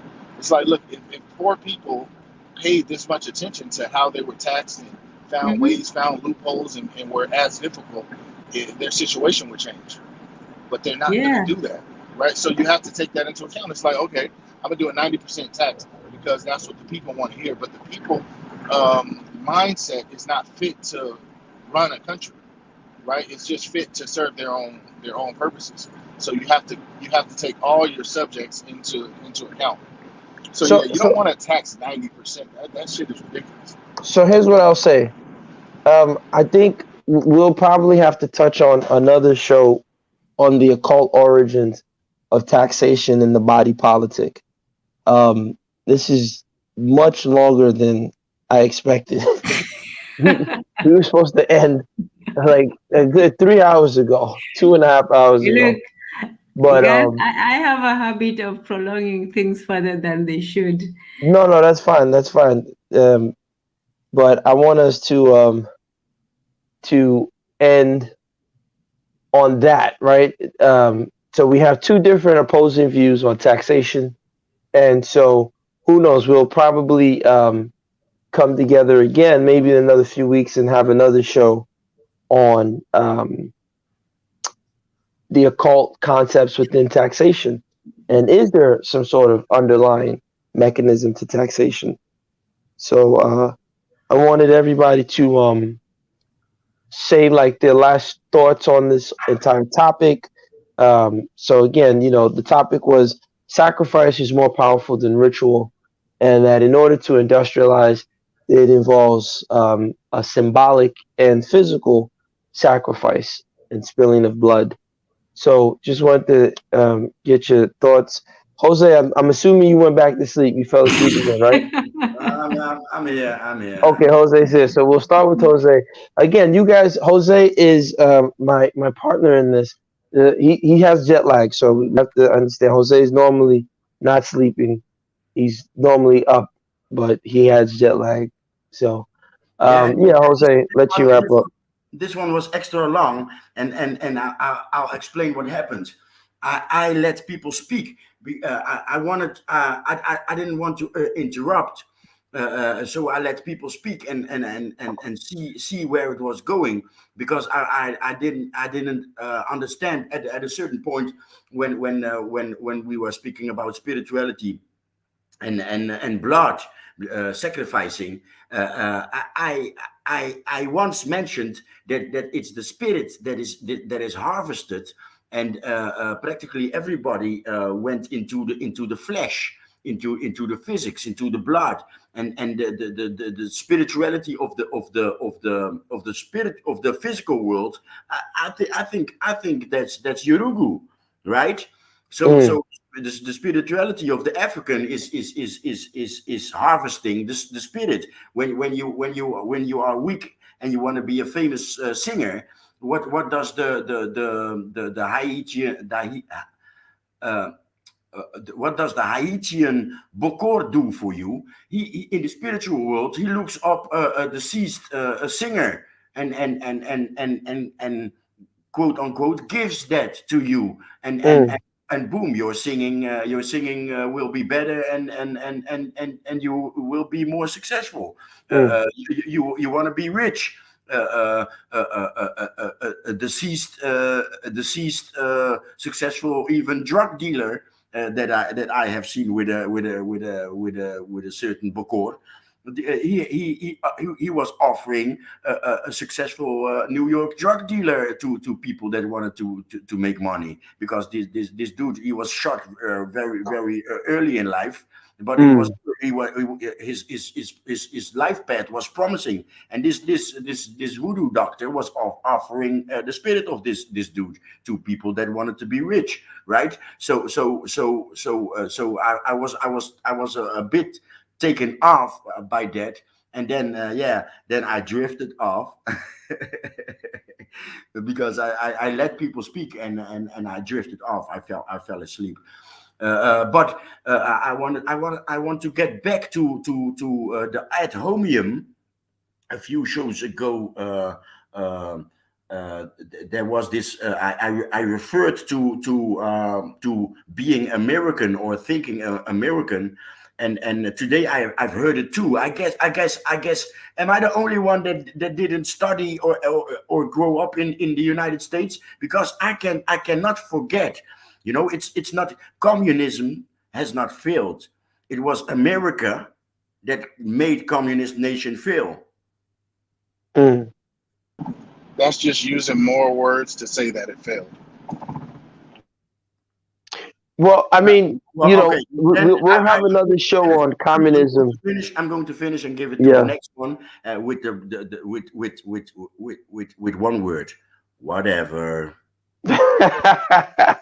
What we'll do is we'll have another show on communism and capitalism, and I'm gonna let Mufasa and Jose and then Tan and Tezzy come on. Then Mufasa, I want you to bring somebody else on who is along your line of thought. You know, that Austrian school, that Chicago school, and I'll just be in the middle, and I'll just referee, and so that way we can try to see if we can get down to some sort of um, definitive concept about capitalism and so-called communism or socialism. So that's what we'll try to get that situated. Um, Yeah, I mean that's cool. so Tezzy, you're a guest. What are your thoughts? I don't know if you got the chance to hear um, from the show, the beginning, and our premise. What are your thoughts on the show? Yeah, I had my thought. My thoughts. I think I've already expressed them. My thoughts were on the economics. Obviously, I've actually learned a lot about the value of labor and how actually I've just realized that labor is valued differently depending on where you are. Like same Mm, labor, same everything is just valued differently. Also, yeah. So yeah, it's been a great show. I've really learned about also the occult of sacrifice, the sacrifice of labor and the death. I don't think Africa. If Africa is going to pay the price, I think I don't know. I don't know if we're going to pay the price because I feel like there's already been a lot of death. Maybe we've already paid that price. I don't know. mm. It's depending on how you see it because we've already a No, lot no, of. that's a good point. Or maybe the debt we've paid has been to keep that away. Who knows? It depends on how it's interpreted, right? Well, here's the thing. I was having a discussion with some. It's actually a common discussion I have in Nigeria, where it's like, okay, it's like, hey, you got to fight to get a better, to see a better Nigeria. Well, if we go out there and do that, they'll kill us, right? But I'm like, okay, before we started talking, you told me they're killing you now and you're dying. So either way, you're gonna die. But if you want to invest in not taking a risk, if you want to invest in that, let me see if I can hide and maybe nothing will happen to me. Or do you want to invest in fighting? Like, what are you sacrificing for? Which sacrifice you want to take? You get what I mean? Do you want to fight, or do you want to not fight and still suffer the same consequences? And that's what it really comes down to. What is the intention, Oh, right? you finally got it. See, that's what I was trying to say earlier. That sacrifice is not just, the ultimate end. It is what are you doing it for? So you want to sacrifice just to get material blessings, or do you want to sacrifice for your people? Do you want to sacrifice for your family, or do you want to just sacrifice somebody else? Do you want to sacrifice yourself or 1,000 other people? So with taxation, you sacrifice a whole lot of people. With wide-scale war, you sacrifice a whole lot of people, men, women, and children indiscriminately. But we chose and we thought about who is going to sacrifice and for what. So Mm, Right. yeah, good And point, that basically Mufasa. brings it to my close.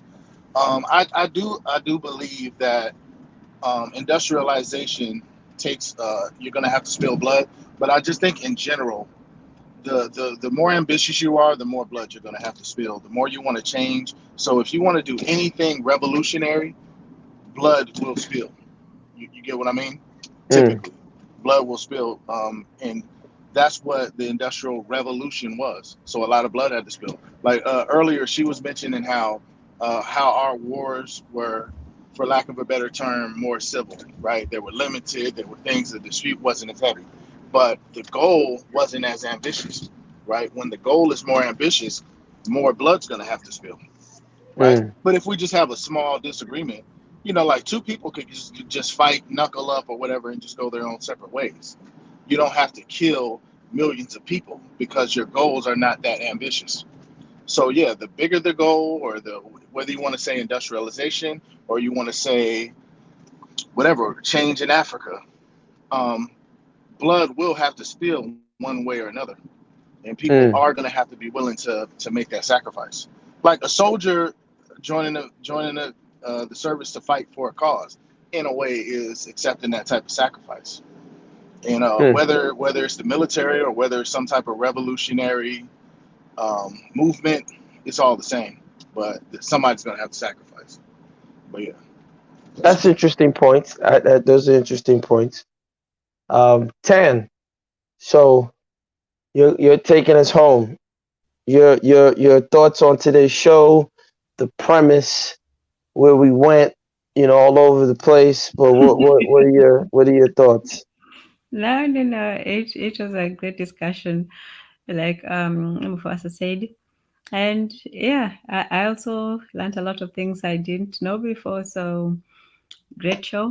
And yeah, sacrifice has to be made. And for what? And who is going to do the sacrifice? And who is going to impose the sacrifice? Yeah.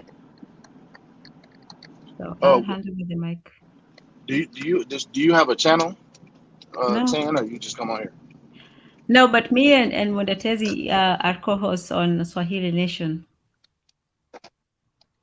Swahili Nation. Okay, cool. Yes. So you Yes, find yes. us there So I want to on thank all the Tuesdays and people. Sundays. Yes, Tuesdays and Sundays. So Swahili Nation, you can hear Tan and Tezzy on Swahili Nation. I've joined them. Great show. Tomorrow, you have Bitter Medicine podcast starting at 8. 10. What time does the Swahili Nation podcast start? What time does it start? Oh, Ben. Well, I'm in Germany now, so it's usually 8 p.m. I 8 think p.m. it's 11 o'clock in California, which I was earlier. And I think it's going to be 7 p.m. East African time. Okay. So, yeah, if you Okay. just look for it. If you have the notifications on, it will tell you in whatever time you're on. That's the beauty of technology. Okay. No, no, that's perfect. Yeah. So So yes, so it please says it join should be them on tomorrow. No, no, not tomorrow. I mean the day after tomorrow, depending on what Sunday. day you're in tomorrow. Yeah, Sunday tomorrow Yes. is Thursday. And he always talks about the hidden hand, which I think in a way is also occultic, but in a more political sense. But Well, yeah, yeah, I mean, that's why I try not to let us get too caught up in the the rationalism of it, because that would be me, encroaching on territory that, like, yeah, you yeah, guys already yeah, have, yeah. No, I get you. I Bitter get you. Medicine already Exactly. has. So Yes. I like this space, but yeah, definitely, Mufasa, I definitely want you to check us out.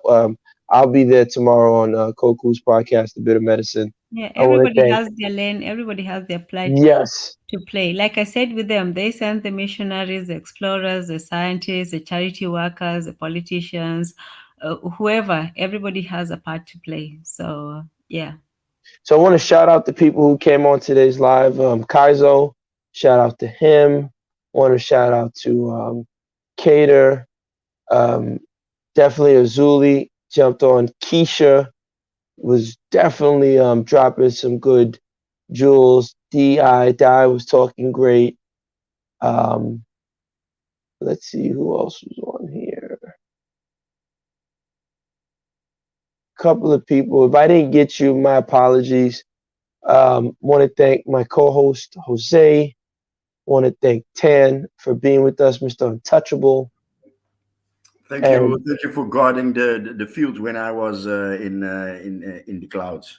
no, listen, man. Look, you gotta sleep. I want to thank Jo. Shout out to Jo. So Jose was getting his rest. He's a little jet lagged, but that happens. So thank you all for joining us. I'm hoping you guys had a good show. I'm gonna dig into the archives. Hopefully, we can put another Yeah, thank you for topic. Mudatezi for coming on. Yes, And yes, Tezzy, thank you very much for joining us. We appreciate you. We hope you can join us some more, because we're on Fridays at this time. And I'm gonna knock on wood. We're not gonna go this long because normally we're done by 2:30, 2 hours and 30 minutes, 2 hours. We try not to go too long. Today just I guess happened to be that day. It was good energy. You So know, you know what I feel when I look at 6:44. I feel ashamed. You know, because you got people that make these streams 8 hours, 6 hours, and I'm always like, hey, these people had nothing to do, man. now you see why I was trying to keep it But at two I just hours. did 10 hours on the other day, so now I'm feeling extra ashamed. Yeah. Okay. I mean, So you should to an extent. But I've been doing stuff this whole time though. I can actually work and talk. So no, that's good. That's I good. work on my computer. Definitely. It's So okay because both Gasdemup and Mondatezi were there, so yeah, they I was were on there doing together as nothing well. too. So I'm a part of the game. I'm Yes, not exempt. yes. I work on my computer too, but I think if you do administrative work type of work, then you can indeed work and be on live shows. But my work most of the times there's sound involved, so I You can. know what? I sacrifice my sleep, my time, my well-being. You see, you're Yeah, sacrificing. you You're know sacrificing to the gods of YouTube. yeah, Yes. but the contribute your contributions and That's a everyone in show the right panel, there. everyone in the panel, your contributions are